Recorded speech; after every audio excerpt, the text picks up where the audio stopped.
फिर मौलाना हो गए हैं। वाह बेटा वाह, सब समझ में आ रहा है। आ क्या थी, theist versus atheist debate, theist versus atheist debate. Let's see क्या चल रहा है, इन लोगों ने क्या कर रखा है इसमें, क्या रायता फैलाया। अरे यार हाँ ये थी ना, यही है। अरे बाप ठीक है, तो ये एक चीज हम 6 लोगों को जो भी गेस्ट हैं उन्हें मान के चलनी है कि हम सिर्फ साइंटिफिक वे में बात करेंगे, इधर उधर की बातों में नहीं जाएंगे। और जो हमारा टॉपिक होगा वो क्यों इसमें हर एक जो है यहाँ पर डायग्नोस्टिक से अमित किलोर जी इन्फॉर्मेशन ना सब मानूंगा कि आप दिस साइड बुला का है वो लेकिन पूरा जानना कितनी पता है भाई। मैं तुम्हें एक चीज़ बता रहा हूँ, पहले तो बागी हरियाणवी भाई ने पहले ही बता दिया कि लक्ष्य ने बेइज्जती करा ली है। पर अगर लक्ष्य ने बेइज्जती नहीं भी कराई है तब भी मैं पहले ही जानना था कि लक्ष्य यहाँ पे बेइज्जती कराएगा। पर मुझे उम्मीद थी कि दीपक डायलॉग ज़्यादा बेइज्जती अपनी कराएगा इस डिबेट में। पर अगर दीपक डायलॉग ने नहीं कराई है देन कूडोज। भाई लक्ष्य पता है बहुत ही गलीबल आदमी है, मैं इतना जान गया हूँ, बहुत गलीबल आदमी है, मतलब बहुत गलीबल आदमी है। वो इतना गलीबल आदमी है कि कुछ दिन बाद उसे संगी भी आके कहेंगे काम करो। मतलब एक दिलीप मंडल है जिसको देख के लगता है कि ये मौका परस्त आदमी है। दिलीप मंडल मौका परस्त था, इसलिए उसने अपनी साइड चेंज कर दी और संघ के डायरेक्शन में चला गया। लक्ष्य का मामला ऐसा है ना, वो गलीबल है, उसको तुम गाली भी नहीं दे पाओगे। वो कह देगा हाँ ठीक बात तो कह रहे हैं, हिंदू राष्ट्र बनना चाहिए, मतलब नो हेटरेट फॉर संघ, I love Sangh, I am a Sanghi myself. Sorry green colour की आज गलती से पहन ली है। No hate for him, but then again the point is कि you are getting my point right.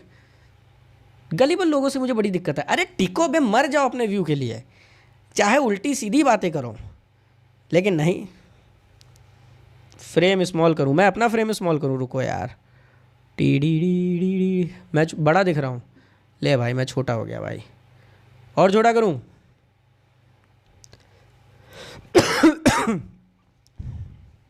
जैसे सबसे पहले मैं आप लोगों को रूल्स बताना चाहूंगा कि इस डिबेट के हमारा सिर्फ एक रूल है क्या, कि हम इसमें सिर्फ साइंटिफिक बातें करेंगे, चर्चाओं में किसी भी तरीके से इधर उधर हम नहीं बहेंगे। डिबेट की फंडामेंटल रूल रख दिए कि हम साइंस के साथ आगे बढ़ेंगे। ये ठीक है, तो ये एक चीज हम 6 लोगों को जो भी गेस्ट हैं उन्हें मान थोड़ा बड़ा कर दूं। अमा यार तुम बड़ा छोटा खाली कराते रहो।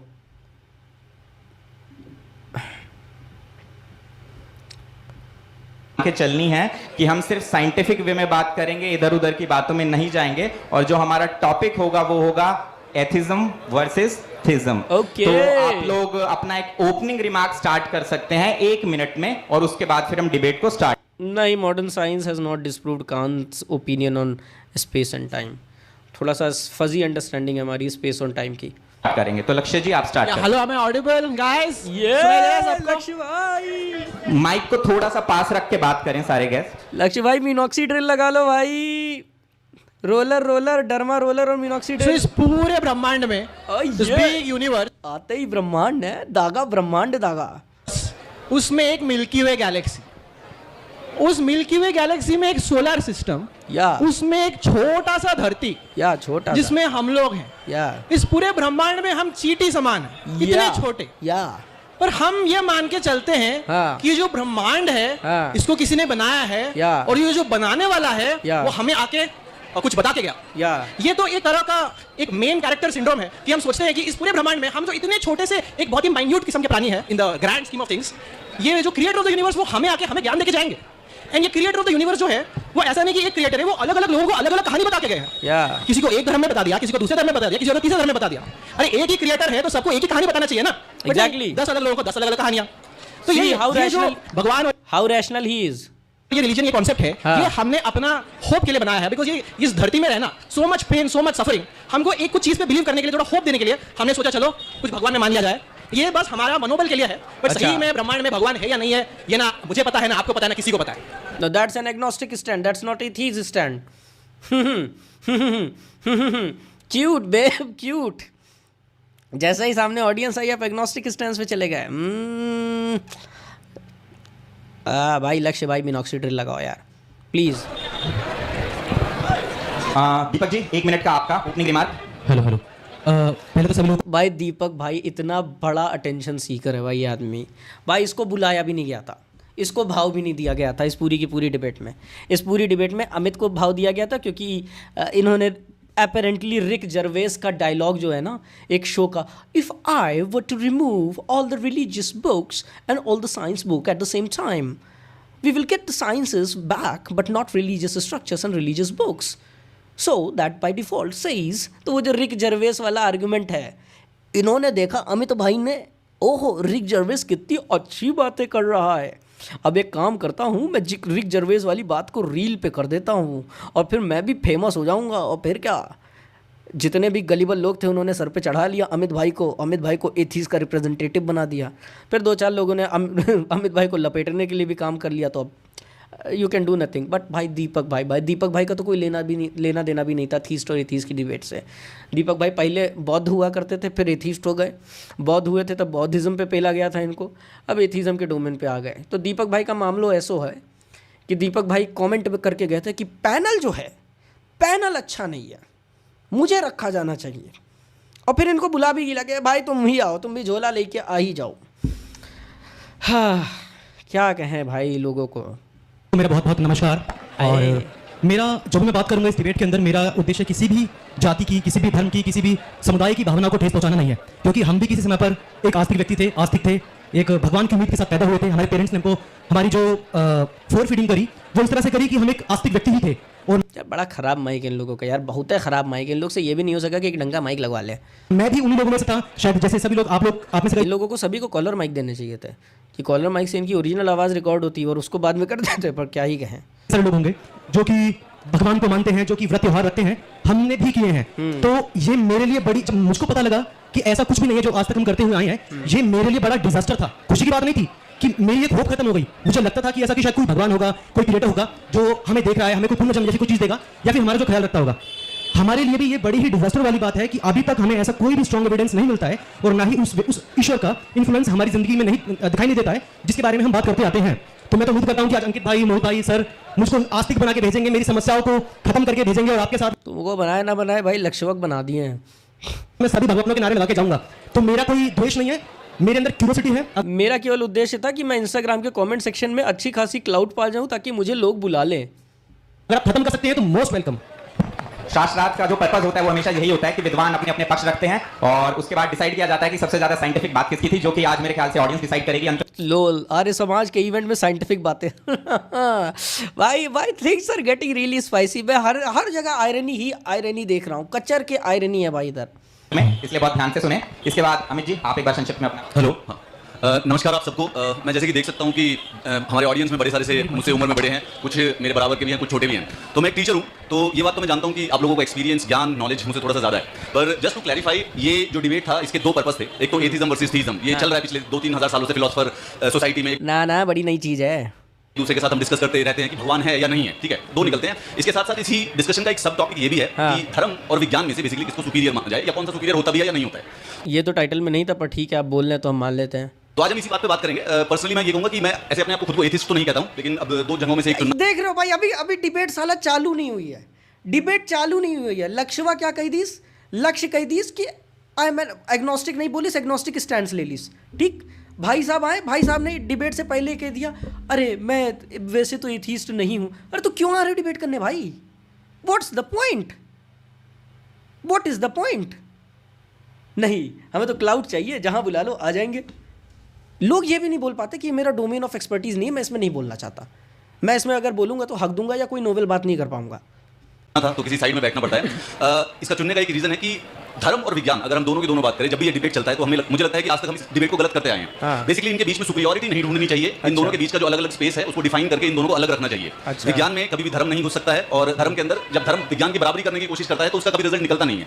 अगर प्रैक्टिकली बात करेंगे तो जीवन सिर्फ और सिर्फ विज्ञान से चलेगा, इस बात का कोई डिबेट नहीं है। और जो प्रैक्टिकल चीजें हैं, जो साइंटिफिक चीजें हैं, इंपीरिकल चीजें हैं, नहीं, प्रैक्टिकल डोमेन में तुम्हारे एथिक्स आते हैं, प्रैक्टिकल डोमेन में तुम्हारे सोशल रिलेशंस आते हैं, जुडिशियल सिस्टम्स आते हैं। कुछ भी विज्ञान पे नहीं चल रहा है। उनका धर्म से बेसिकली कोई खास लेना देना नहीं होता। खाले तुम बत्ती जला रहे हो और बिजली बटन दबा रहे हो, बत्ती जला रहे हो, सारी बत्ती जल जा रही है। ये विज्ञान की वजह से हो रहा है। मैं यहाँ पे तुम्हारे सामने बैठा हूँ, ये भी विज्ञान की वजह से हो रहा है।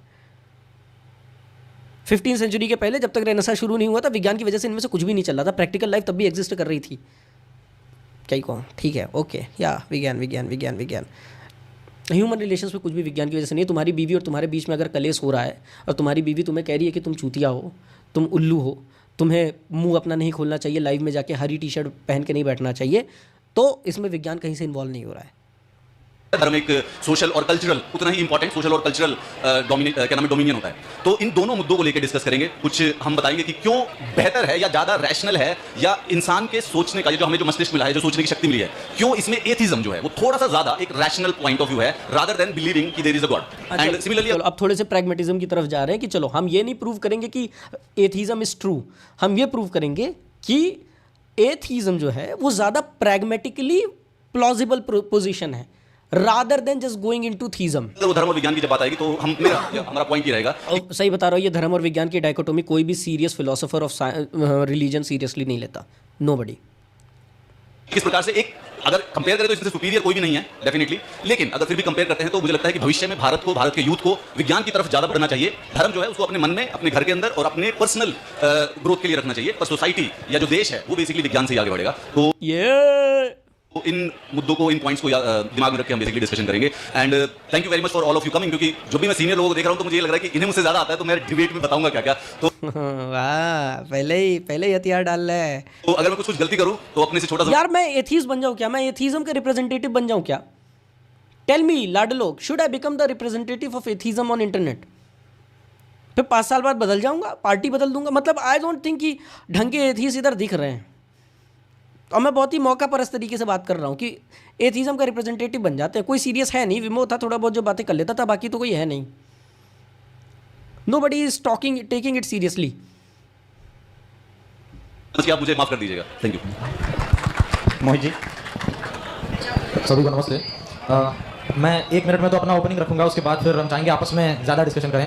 तो जैसा लक्ष्य जी ने कहा कि बहुत बड़ा यूनिवर्स है और हम खाली एक अर्थ पर बैठे हैं और बहुत सारे रिलीजन हैं, सब अलग अलग तरीके से कहानी सुनाते हैं, तो सब लोग बैठ करके डिसाइड कर लें कि एक बात कुछ पता चल जाए। तो मैं इसके लिए भी आमंत्रित करूंगा कि ये डिस्कशन 1-2 घंटे का नहीं हो सकता, हमारे साथ बैठिए, अपन डिसाइड करेंगे बैठ करके, फिर चाहे 1 महीना 2 महीना 1 साल 2 साल कितना भी लगे, लेकिन बैठ कर डिसाइड जरूर करेंगे। बट एनीवेज जोक्स अपार्ट, ये एक अलग पोजीशन है कि सोसाइटी में रिलीजन क्या कर रहा है या क्या नहीं। हम यहाँ बात कर रहे हैं प्योरली फिलोसॉफिकल और साइंटिफिक थीज्म और एथिज्म के बारे में, कि साइंटिफिकली या फिलोसॉफिकली या दार्शनिक तौर पर ईश्वर, ब्रह्म या गॉड या क्रिएटर, उसको जो भी कहो, ऐसी कोई चीज एग्जिस्ट कर सकती है या नहीं कर सकती है। इस बात का कोई संबंध नहीं है कि हम, आप या इस पांडाल मंच के बाहर बैठी जनता क्या मानती है क्या नहीं मानती है। हिंदुइज्म खत्म हो जाए, इस्लाम खत्म हो जाए, कोई भी धर्म नहीं कहूंगा मैं यहाँ, क्योंकि धर्म की डेफिनेशन हम थोड़ी अलग मानते हैं, कोई भी कल्चर खत्म हो जाए, शुरू हो या फिर सस्टेन करे, इससे इस बात का कोई रिलेशन नहीं है कि यूनिवर्स का कोई क्रिएटर है या नहीं है। तो हमें इसकी बात पूरी साइंटिफिक और लॉजिकली करनी है। फिर जैसा दीपक जी ने कहा कि आप हमें कन्विंस कर दीजिए, तो मैं उन्हें भी कहूंगा कि आप हमारे साथ दीपक जी बैठिए, पूरे 10 दिन 20 दिन 30 दिन जितना बैठना बैठिए, आइए और बात करिए। मैं आपको गारंटी कहता हूं, मैं और संदीप जी ही आपको अकेले कन्विंस कर देंगे। अंकित जी आगे तो फिर और अच्छी बात बन जाएगी। सर आपका घर का एड्रेस दे देना, मैं वहीं हाँ, मैं आके अपने ऑफिस क्यूट इसका आपको एड्रेस दूंगा, आप जरूर आइए। 10-15 दिन हम रहेंगे। ओह हीटेड मामला हो रहा है, एड्रेस दे दे लाडले। डेफिनेटली मैं आपको कन्विंस कर दूंगा आपके एक डाउट को। बैंटर हो रहा है भाई, बैंटर हो रहा है। क्योंकि जैसा मैंने आज पहले भी अपनी चर्चा में कहा था कि ज्यादातर एथिस्ट होने के जो रीजन है वो बहुत बार सोशल होते हैं, उसके पीछे साइंटिफिक और फिलोसॉफिकल चीजें नहीं होती है। सोशली आप जिस रीजन से एथिस्ट हैं उन रीजंस को मैं भी सपोर्ट कर दूंगा, तो वहां पर कोई डिफरेंस आएगा नहीं। फिर जैसा अमित जी ने कहा कि वो ऑलरेडी उन्होंने कहा कि मैं वैसे एथिस्ट नहीं हूं, लेकिन क्योंकि हम एक यहाँ पर एक डिस्कशन कर रहे हैं ताकि उससे कुछ निकले, तो कोई ना कोई एक पोजीशन पिक फायदा। मतलब लिटरली मैं एट दिस पॉइंट यही सोच रहा हूँ कि 3 में से एक आदमी कह रहा है कि मुझे कन्विंस कर दो थीज्म के लिए। मैं तो यार समझ नहीं पाता थीज्म जो है वो क्यों है, मैं पूजा पाठ क्यों कर रहा हूँ। 3 में से जो 2 आदमी हैं वो ये कह रहे हैं कि भाई अच्छा यार मैं तो यार क्या है कि पक्का एथीस्ट नहीं हूँ, कट्टर एथीस्ट नहीं हूँ। तो ठीक है, हम बात करने के लिए यहाँ पे आ गए। अरे थू है भाई ऐसी डिबेट पे करनी है, तो वहां पर वो बात यही समाप्त। मतलब ऐसे लेके आओ यार कि अगर तुम दूसरे के गढ़ में जा रहे हो, अगर तुम दुश्मन के किले में जा रहे हो, तो तुम्हारा स्टैंस इतना मजबूत होना चाहिए कि भाई अगले को टेंशन आ जाए कि वो इंटीमिडेट हो जाए। या ये लोग पहले इंटीमिडेट हो गए, क्या कहो, बस नाक कटा दिए तो हो जाती है। तो मैं चाहूंगा कि अब हम इन 2 लोगों का ओपनिंग लें, फिर आपस में बात करें, तो डिस्कशन कुछ होगा जी। बहुत अच्छा लगा सुन के, और ये इतना रैशनल डिस्कोर्स हो रहा हो, साइड कोई भी हो, कुछ भी हो।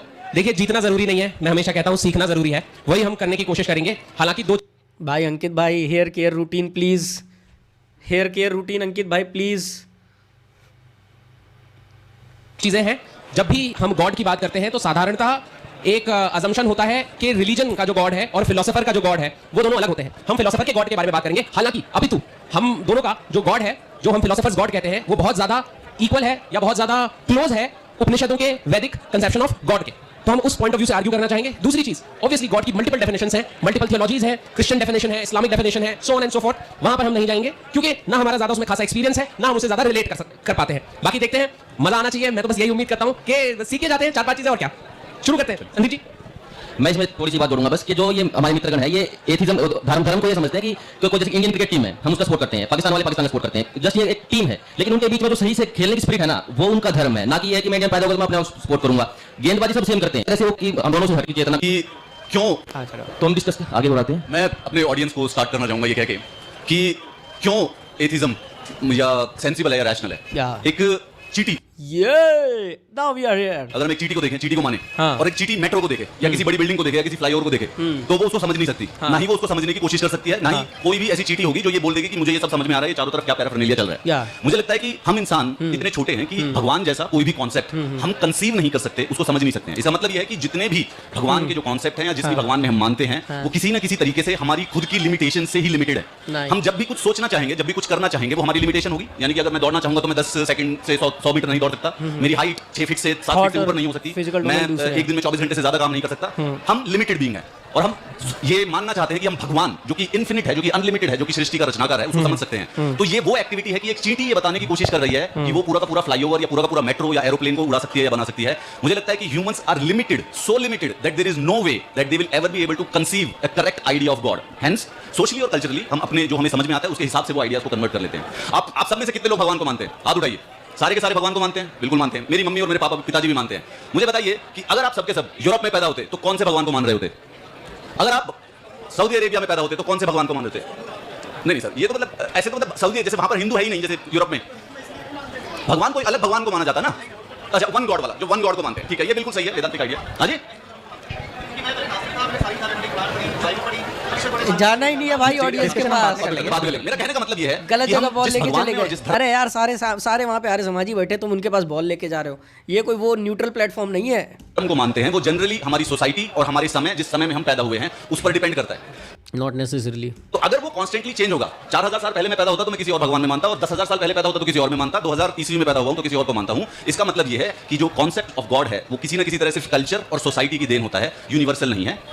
That is my first opening. मैं बोलना चाहता हूँ कि जैसे कि जो बिजली होती है, अगर अर्थिंग ना बने तो करंट नहीं लगेगा, लेकिन माँ बाप को आप समझा नहीं सकते कि मैं जूते पहन के हाथ से कर लूंगा। हमें उस तक पहुंचना पड़ता है। माँ बाप तो आपको बेसिक धर्म सिखाएंगे, चाहे वो यूरोप में पैदा हो, कहीं भी पैदा हो। तो धर्म को जानने के लिए आपको एक अपनी खुद की एक आत्मचिंतन शैली विकसित करनी पड़ेगी, तब समझ में आएगा। नहीं तो कॉमन साइंटिफिक फैक्ट भी माँ बाप को डरा देगा आपको। अभी 2 मुंही सांप होता है, सब समझते हैं जहरीला जहरीला, लेकिन जब आप और पढ़ते हो तो पता चलता है कि जहरीला है ही नहीं, सबसे बेसिक सांप है वो, तो एक तरह बड़ा केंचुआ ही है। तो हर फील्ड में आदमी को फैमिली बैकग्राउंड छोड़ के आगे बढ़ना पड़ता है, तब वो चीज समझ में आती है। मैं कुछ ऐड करना चाहूंगा। सबसे पहले अमित सर की मैं तारीफ करना चाहूंगा कि बड़ी आज तक वेस्टर्न एथीस्ट हमेशा भागते आए हैं कि बर्डन ऑफ प्रूफ तुम्हारे ऊपर है। अमित जी ने पहली बार ये स्टैंड लिया है और एथिज्म का प्रूफ प्रोपेगेट किया, उसके लिए बहुत बहुत तालियां उनको, क्योंकि बहुत शानदार स्टेप है।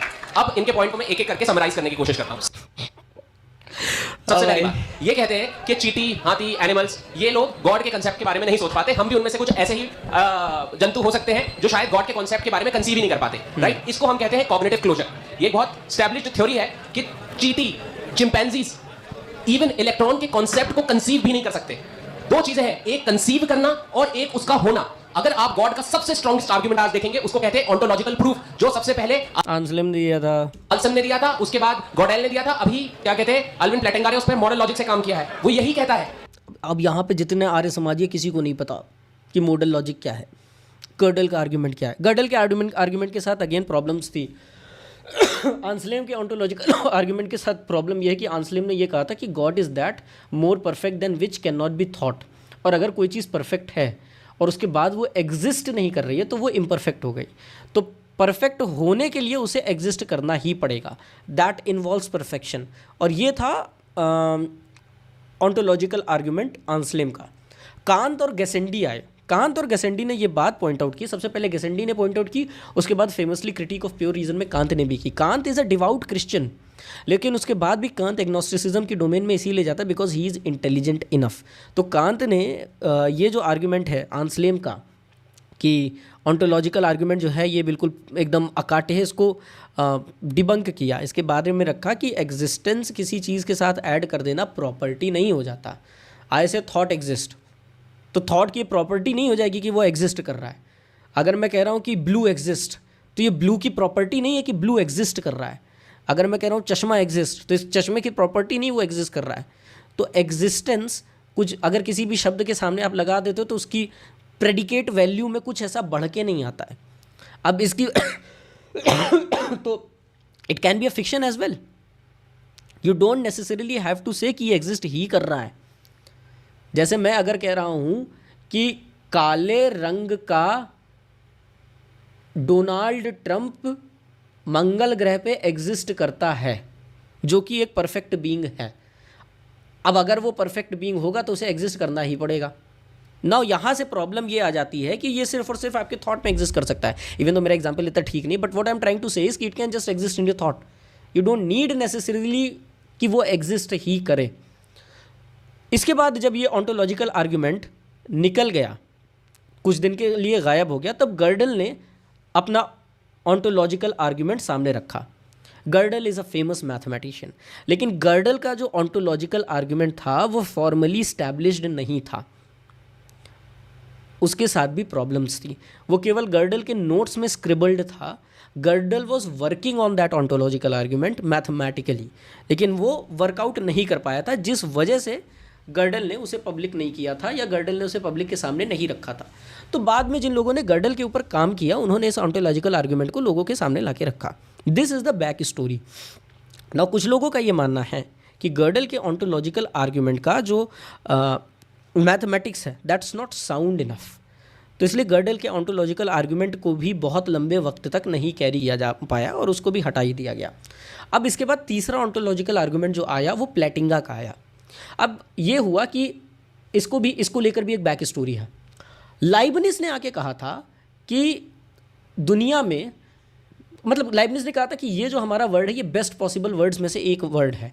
तो लाइबनिस ने पहली बार मोडालिटी की बात की थी। मोडालिटी का मतलब ये होता है कि कुछ एग्जिस्ट कर रहा है नेसेसरली और कुछ एग्जिस्ट कर रहा है पॉसिबली। तो आप ऐसे समझो कि मल्टीवर्स चल रहा है, तो लाइबनिस का ये कहना है कि जिस यूनिवर्स में हम रह रहे हैं ये बेस्ट पॉसिबल वर्ड है, ठीक। और फिर उसके बाद फिलॉसफी में धीरे धीरे वक्त जैसे बीतता गया, ये पॉसिबल वर्ड जो है, मतलब इस दुनिया के अलावा भी जो दुनियाएं हैं, उनको थॉट एक्सपेरिमेंट के तौर पे रगड़ के यूज़ किया गया। यूज़ करने का सिंपल रीज़न ये था कि आपको नए डायमेंशंस मिल जाते थे थॉट एक्सपेरिमेंट्स रखने के। और थॉट एक्सपेरिमेंट्स फिलॉसफी में एक बहुत ही इंपॉर्टेंट टूल है। Well meticulously curated thought experiment इसीलिए सीरियसली लिए जाते हैं। तो प्लेटिंगा का थॉट एक्सपेरिमेंट इस डोमेन में था, और प्लेटिंगा ने कहा था, ये क्या है, गर्लफ्रेंड है इसकी भाई 3-4 बजे तक जिसको सूट करे इसके यहाँ पहुँच जाओ, फिर वी विल गो, वहीं से आसपास रेस्टोरेंट है, 4 PM इनकेस में अच्छा ठीक है। तो sorry I got distracted, I am really sorry. So Plantinga का आर्ग्यूमेंट ये था कि अगर गॉड परफेक्ट बीइंग है तो एट लीस्ट किसी एक पॉसिबल वर्ड में गॉड एग्जिस्ट करेगा, something like this. I might be getting wrong Plantinga के आर्ग्यूमेंट को लेकर। रुको यार, मुझे रिवाइज कर दे तो प्लेटिंगा का आर्ग्यूमेंट क्या था। Plantinga's argument, Plantinga's ontological argument, a formal possible words allowed to argue that existence of maximally great being defined as being maximally experienced every possible one. Maximally great being है, state that it is possible for this being to exist, ठीक है, if it's possible that it exists in some possible world, ठीक है, if it exists in one possible world, all of them, okay, if it exists in all possible then it is in actual world, okay, this is the argument of तुम्हारा प्लेटिंगा का। तो प्लेटिंगा ने जो पहला ontological premise था जो कि हमारे सामने सबसे पहले रखा था आंसलेम ने, कि गॉड जो है वो परफेक्ट बीइंग है, ठीक। इन्होंने परफेक्शन की जगह मैक्सिमली ग्रेट टर्म को यूज़ किया। उसका रीज़न ये है कि तुम अगर परफेक्शन के साथ जाओगे, तो कांत ने पहले ही इस बारे में आपको क्रिटिसाइज़ कर दिया है कि परफेक्शन और एग्जिस्टेंस साथ में रख देने से कुछ होने वाला है नहीं। तो उन्होंने कहा एक मैक्सिमली ग्रेट बीइंग है, मतलब greatest of the being that you can think about. उसमें ऑमनीपोटेंस है, उसमें ऑमनीशियंस है, उसमें मॉरल परफेक्शन है, और ये हर एक पॉसिबल वर्ड में एग्जिस्ट कर रहा है, not just this world, there are infinite number of possible worlds. अब क्योंकि ये मैक्सिमली ग्रेट बीइंग है तो पॉसिबिलिटी है कि ये एग्जिस्ट करेगा, जो कि ऑन्टोलॉजिकली निकल के आता है, राइट। अब अगर ये एग्जिस्ट करेगा, इसका मतलब है किसी ना किसी वर्ड में तो एग्जिस्ट करेगा, एटलीस्ट वन पॉसिबल वर्ड में एग्जिस्ट करेगा। और अगर ये वन पॉसिबल वर्ड में एग्जिस्ट कर सकता है और ये मैक्सिमली ग्रेट है बाय डेफिनेशन, तो ये सारे वर्ड में भी एग्जिस्ट कर सकता है। यानी कि ये हमारे एक्चुअल वर्ल्ड में भी एग्जिस्ट करता है। And this is how Plantinga's argument goes ahead. तो प्लेटिंगा के भी आर्ग्यूमेंट के फ्लॉज हैं, ये जो सेकेंड और थर्ड प्रेमाइस है इसका, यहाँ पे खेला हो जाता है, पर इस बारे में फिर कभी फुर्सत से बात करेंगे। तो पॉइंट ये है कि ऑन्टोलॉजिकल आर्ग्यूमेंट इस तरह से वक्त के साथ इवॉल्व किया है, वो वहीं पे स्टक नहीं रहा है कि जब चीटी इलेक्ट्रॉन है कि नहीं है, ये तो नाउ रिगार्डिंग इन्फिनिटी। अब एक और चीज़ समझो, चीटी का आर्ग्यूमेंट बहुत ही आसान शब्दों में कहूँ ह्यूमंस पे इसलिए नहीं अप्लाई हो सकता क्योंकि चीटी के पास कंसेप्शन ऑफ इन्फिनिटी नहीं है। मैं और तुम कंसेप्शन ऑफ इन्फिनिटी रखते हैं, चीटी के पास कंसेप्शन ऑफ एक्सपोनेंशियल्स नहीं है। मैं और तुम कंसेप्शन ऑफ एक्सपोनेंशियल्स रखते हैं। हमारे जो नेक्स्ट ये हैं, क्या कहते हैं, मामा फूफा के लौंडे बोले तो ग्रेट एप्स, ये भी साले मतलब जो ग्रेट एप्स हैं, जो हमारे भाई भतीजे लगते हैं किसी thousands of millions of years ago, great apps में भी ये कंसेप्शंस नहीं है। ग्रेट एप्स भी एक्सपोनेंशियल्स में नहीं सोच सकते। उनको नहीं पता 1000 कितना होता है, उनको ये पता है कम कितना होता है, ज़्यादा कितना होता है। उनको ये नहीं पता कि 1000 कितना होता है, उनको ये नहीं पता लाख कितना होता है। मैं जानता हूँ लाख कितना है, तुम जानते हो लाख कितना है, पर वो नहीं जानते। और इसी तरह से ठीक हमारे पास एक कंसेप्शन ऑफ इन्फिनिटी भी है जो कि ग्रेट एप्स के पास नहीं है। And this is what makes us distinct as humans. तो आप जिस समय चीटी का आर्ग्यूमेंट लेके आएंगे हमारे पास कि हाँ भाई चीटी जो है ट्रेन को नहीं जान सकती पूरी की पूरी, डजंट वर्क वेरी वेल। अगर चीटी के पास रिकर्सिव एबिलिटीज़ होती जैसी ह्यूमंस के पास हैं तो चीटी भी जान सकती थी, एटलीस्ट ट्रेन को तो जान ही सकती है। छोड़िए इसकी ये सत्य है कि नहीं, इस पर चर्चा नहीं कर सकती। वो ये भी नहीं सोच सकती कि इलेक्ट्रॉन जैसा कुछ हो सकता है। चूंकि हम भगवान का कॉन्सेप्ट कंसीव कर सकते हैं, इसलिए हम बिल्कुल उस पोजीशन पे हैं कि इस बात को सही या गलत ठहरा सकते हैं। इवन गॉडेल और एल्विन प्लेटिंगा ने यही आर्गुमेंट दिया था, क्योंकि मैं एक परफेक्ट बीइंग को कंसीव कर सकता हूं, उसके बारे में सोच सकता हूं और उसका एग्जिस्टेंस, देयरफॉर जो परफेक्टनेस है उसमें बहुत सारे एट्रीब्यूट्स हो सकते हैं और एग्जिस्टेंस भी उसका एक एट्रीब्यूट है। Therefore God should exist. तो पहली चीज भाई जैस करण $10 भाई, ये तो मोटो पैसो आ गए हो आज। तो मैं बिल्कुल डिसएग्री करता हूं, क्योंकि थैंक यू जैस भाई, थैंक यू जैस करण भाई। हम कॉग्निटिवली क्लोज हैं गॉड के बारे में सोचने के लिए। दैट्स नॉट राइट, क्योंकि हम गॉड को कंसेप्चुअलाइज कर सकते हैं, कंसीव कर सकते हैं। We might be open to think about God. और दूसरी बात, Amit sir, we are not able to conceptualize God exactly। हम इन्फिनिटी को कंसेप्चुलाइज कर सकते हैं जिसको हम इम्पोज करते हैं गॉड के ऊपर। एंड वी थिंक कि जो इन्फिनाइट का जो कंसेप्शन है वो किसी बीइंग के साथ भी होना चाहिए या किसी एंटिटी के साथ होना चाहिए, इसलिए हम गॉड के डायरेक्शन में जा सकते हैं। तो we are not directly necessarily conceptualising God, what we are conceptualising is infinity. और अगर हम ये कर सकते हैं तो हम इस पोजीशन में हैं कि हम एटलीस्ट इस बारे में सोचें। तो ऐसा लग रहा है हमारे साइड की बात कह रही है, क्योंकि उपनिषद में आप देखेंगे तो वो यही कहते हैं कि ब्रह्म को आप एट्रीब्यूट्स के साथ नहीं लेके आ सकते, उसको आप पॉजिटिवली डिफाइन नहीं कर सकते कि ब्रह्म ये है, वो है, ये है, ऐसा है, वैसा है। आप उसको सिर्फ नेगेटिवली कंसीव कर सकते हैं, ये नहीं है, ये नहीं है, ये भी नहीं है। इसलिए हमारे शास्त्रों में भगवान को अनिर्वचनीय कहा गया है। मोहित जी आप कुछ ऐड करना चाहेंगे? मैं ऐड करना, एक तो मैं तुम्हें बता रहा हूँ, मैं अंदर की बात बता रहा हूँ, दोनों बढ़िया दोस्त हैं ठीक है। तो मैं तुम्हें बता रहा हूँ अच्छा खासा दोनों ने बैठ के एक दूसरे के साथ डिस्कशन किया होगा कि हाँ भाई क्या क्या करना है, कहाँ कहाँ लेके जाना है, और उसके बाद खींचा है। मैं आप ही के पास आ रहा हूँ। All in all how much I know कि मोहित को भी इधर बीते 1-1.5 साल में मोहित ने भी अच्छा खासा फिलोसफी ऑफ रिलीजन और स्पेशली गॉड के अराउंड का लिटरेचर कंज्यूम किया है।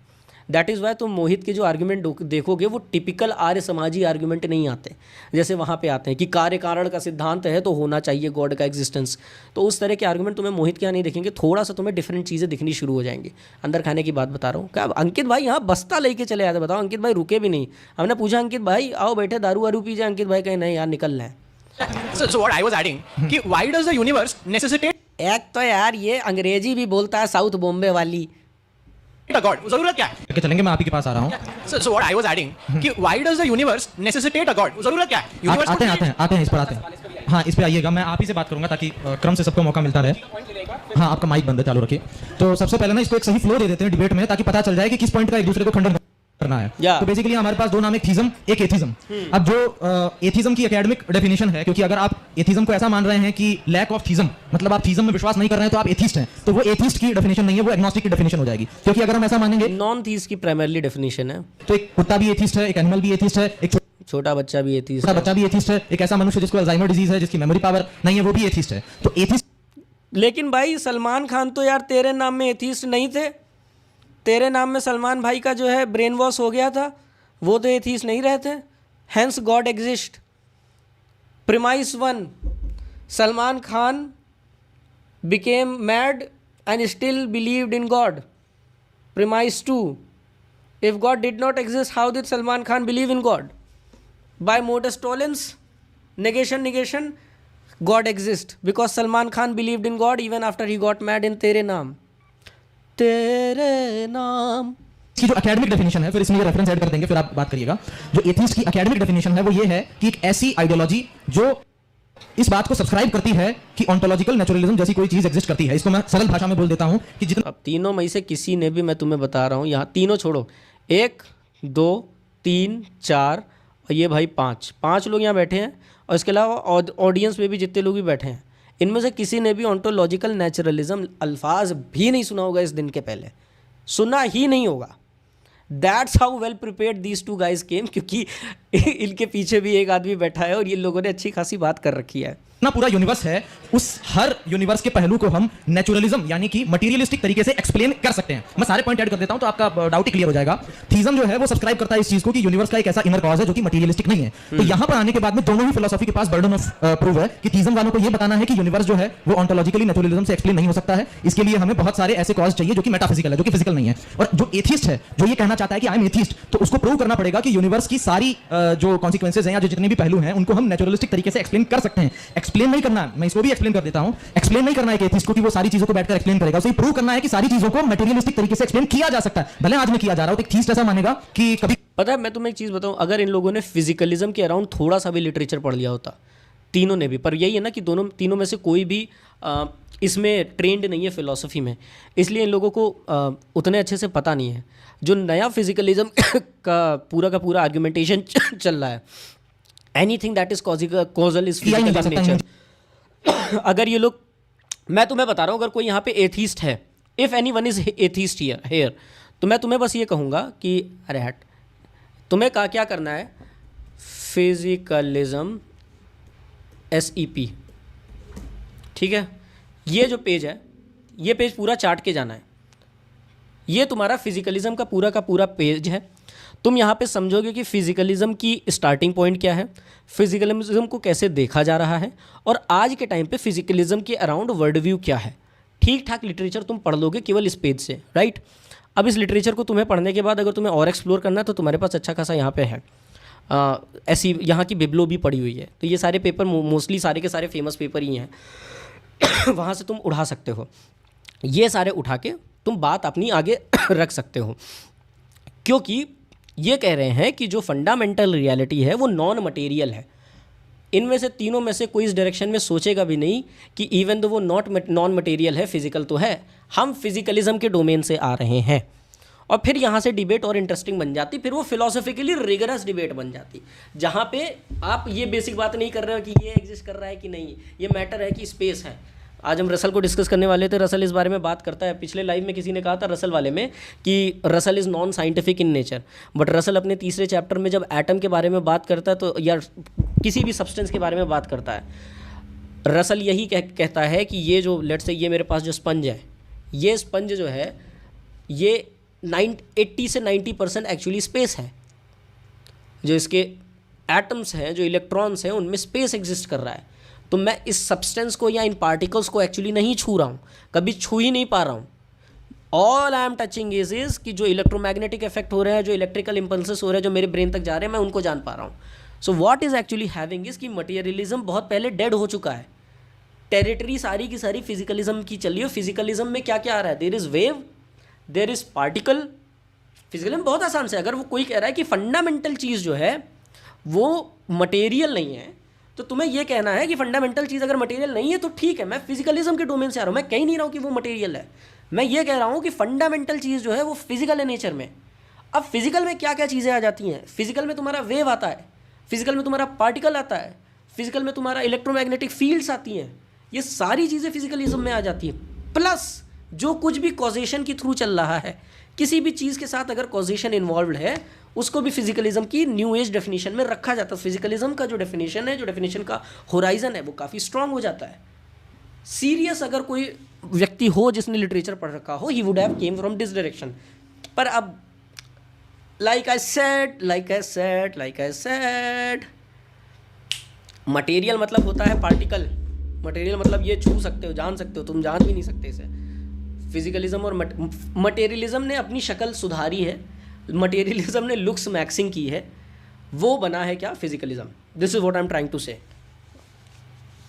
माय गुड आंद्रे रसल, ये आंद्रे रसल चीजों को, इसलिए इसका एक इनर कॉज जो है वो मेटाफिजिकल है। एक एथिस्ट जो है वो ये कहेगा कि नहीं, इसको किया जा सकता है, भले हम अभी नहीं कह रहे हैं, लेकिन सो इन्होंने कहा इनर कॉज मेटाफिजिकल है। अब यहाँ पे आप कहोगे यस है, पर हम ये मान रहे हैं कि वो फिजिकलिज्म के डोमेन में आता है, वो फिजिकलिज्म के डोमेन से बाहर है ही नहीं। नो, गॉड बाय डेफिनेशन, जितने भी तुम गॉड के नोशन देखोगे वो फिजिकलिज्म के डोमेन से बाहर हो जाते हैं, because it is beyond causation. क्योंकि फर्स्ट कॉज के टर्म में देखा जाता है, अलग कॉज के टर्म में देखा जाता है। तो आप ये कहोगे एज एन एथीस्ट कि क्योंकि मैं फिजिकलिज्म के डोमेन से आ रहा हूं, मैं मान रहा हूं कि जो फंडामेंटल नेचर ऑफ रियलिटी है वो फिजिकल ही है, ये सेतर कुछ नहीं है। बताया तो डिबेट को फिजिकलिज्म में कैसे लाया। ये कह रहे हैं कि मेटाफिजिकली जो दुनिया है उसका जो फंडामेंटल चीज़ है वो ये मान रहे हैं कि मटेरियल नहीं है। तुम कहोगे मटेरियल नहीं है, कोई दिक्कत नहीं है, मैं फिजिकल की बात कर रहा हूँ, इट्स फिजिकल इन नेचर।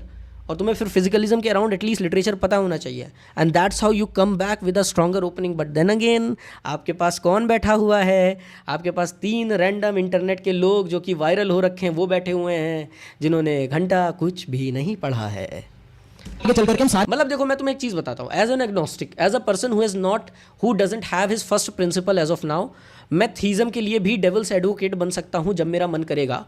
मैं एथीज़म के लिए भी डेविल्स एडवोकेट बन जाऊँगा जब मेरा मन करेगा। That's how I operate. तो मेरे साथ मामला ऐसा ही रहता है कि मैं अभी किसी भी स्ट्रॉन्ग पोजीशन के साथ या उस कैंप के साथ अलाइन नहीं कर पाया हूँ। It takes a lot of time of your life and energy as well to figure out कि आप किस कैंप से बिलोंग कर रहे हो। इसलिए मैं पॉलिटिकल किसी कैंप के साथ इतने खुल के नहीं आ पाता। It's difficult. मैं मिक्सड बैग में चीज़ें देख रहा हूँ। अरे अवजीत भाई, कई बार बोल दिया फिजिकलिज्म पर कैसे लाए, बताया तो भाई। प्रश्नों को मटेरियलिस्टिक तरीके से खोज लेंगे और हम इस बात के विरोध में हैं। तो आपको भी प्रूव करना पड़ेगा कि आप एथिस्ट क्यों हैं, क्योंकि यूनिवर्स जो है वो नेचुरली एक्सप्लेन हो सकता है। तो इस पर अगर आप कुछ मोनोलॉग रखें तो फिर हम वो रीजन बताएंगे कि हम क्यों ऐसा मानते हैं कि कुछ ऐसे पॉइंट है जो कि कभी भी प्रूव नहीं किए जा सकते। तो अमित सर ने वही पॉइंट रखा कि क्योंकि हम कंसीव नहीं कर सकते, गॉड एक बहुत बड़ी एंटिटी है। उस पर आएंगे बाद में। एक और चीज मैं ऐड कर दूं कि हम गॉड को कंसीव नहीं कर सकते हैं इसलिए हम एथिस्ट हैं, या हम गॉड को पूरी तरीके से समझ नहीं सकते। ये एक यूटिलिटी की बात हो गई कि गॉड को मानने की उपयोगिता क्या है, वो एक अलग चीज है। आज हम उपयोगिता पर डिस्कस नहीं कर रहे हैं। आज हम प्योरली ये डिस्कस करना चाहते हैं कि दोनों में से ज्यादा रैशनल पोजीशन कौन सी है। क्योंकि मेरा मानना ऐसा है कि जो थीज़म है उसके पास ज्यादा एक्सप्लेनेटरी पावर है, वो ज्यादा एक्सप्लेन कर सकता है। थीज़म भगवान को मानते हैं। वैसे एथिज्म सरल भाषा में वो होता है जो कहता है कि भगवान नहीं होता। थीस वो होता है जो किसी प्रकार के भगवान में मानता है। बीच में इसमें एग्नोस्टिक भी कहा जाता है जो कि ये कहता है कि मुझे नहीं पता कि है भी है या नहीं है, मैं इस पे ओपिनियन नहीं देना चाहता। मोटा-मोटी ये एथिस्ट और एग्नोस्टिक सेम ही चीज है। इसने ओपिनियन दे दिया कि ना सेम नहीं है, एकेडमिकली पूरा अलग है। एकेडमिक सरल भाषा में, नॉर्मल लेमन टर्म्स के अंदर एथिज्म यही है, पढ़ के आना चाहिए लोगों को यार। अब देखो यार, ये यहाँ पे बैठा है, इसको पता है utility argument completely different domain है। इसको पता है कि जो है कौन से डोमेन में हमें डिबेट करना है। He again brought the domain to this fundamental nature वाले डोमेन। रोशन भाई, ज़रूरत से ज़्यादा एक ही कमेंट मत देखो। मेरा मन होगा मैं रिप्लाई करूँगा, तुम 500 बार करोगे तो मैं नहीं देखूँगा, सॉरी। अगर करोगे तो मैं यार 5 सेकंड का टाइमर लगा दूंगा, फिर तुम 5 सेकंड तक जो है नहीं कमेंट कर पाओगे। So please don't do that. जो है वो कह रहा है कि भगवान नहीं है। एग्नोस्टिक है, वो कह रहा है कि मैं इस पे कुछ कहना नहीं चाहता, मुझे पता ही नहीं है, मैं जानता भी नहीं हूं, मैं ओपिनियन भी नहीं रखना चाहता, मैं शायद मैं बिलीव समझ करता हूं अपनी। लक्ष्य जी भी कहना चाह रहे हैं एग्नोस्टिक इज नॉट सेइंग कि मेरे को ओपिनियन रखना नहीं है। एग्नोस्टिक रखता है opinion, but he is not so इधर या उधर, he is a neutral position, it's zero. ना एग्नोस्टिज्म में मुझे रखना नहीं है, एग्नोस्टिज्म में मुझे पता नहीं है, एग्नोस्टिज्म में मैं सर घुमाना नहीं चाहता, सारी चीज़ें आ जाती हैं। हाँ, एथिज्म अगर नेगेटिव नंबर्स मानते हो, थीज्म अगर पॉजिटिव है, तो it's a neutral point agnostic basically. हाँ, तो हमें जो बेसिकली चर्चा करनी है वो इसी पर करनी है कि अगर हम थीज़म को सही बताना चाह रहे हैं तो हम ये प्रूव करेंगे।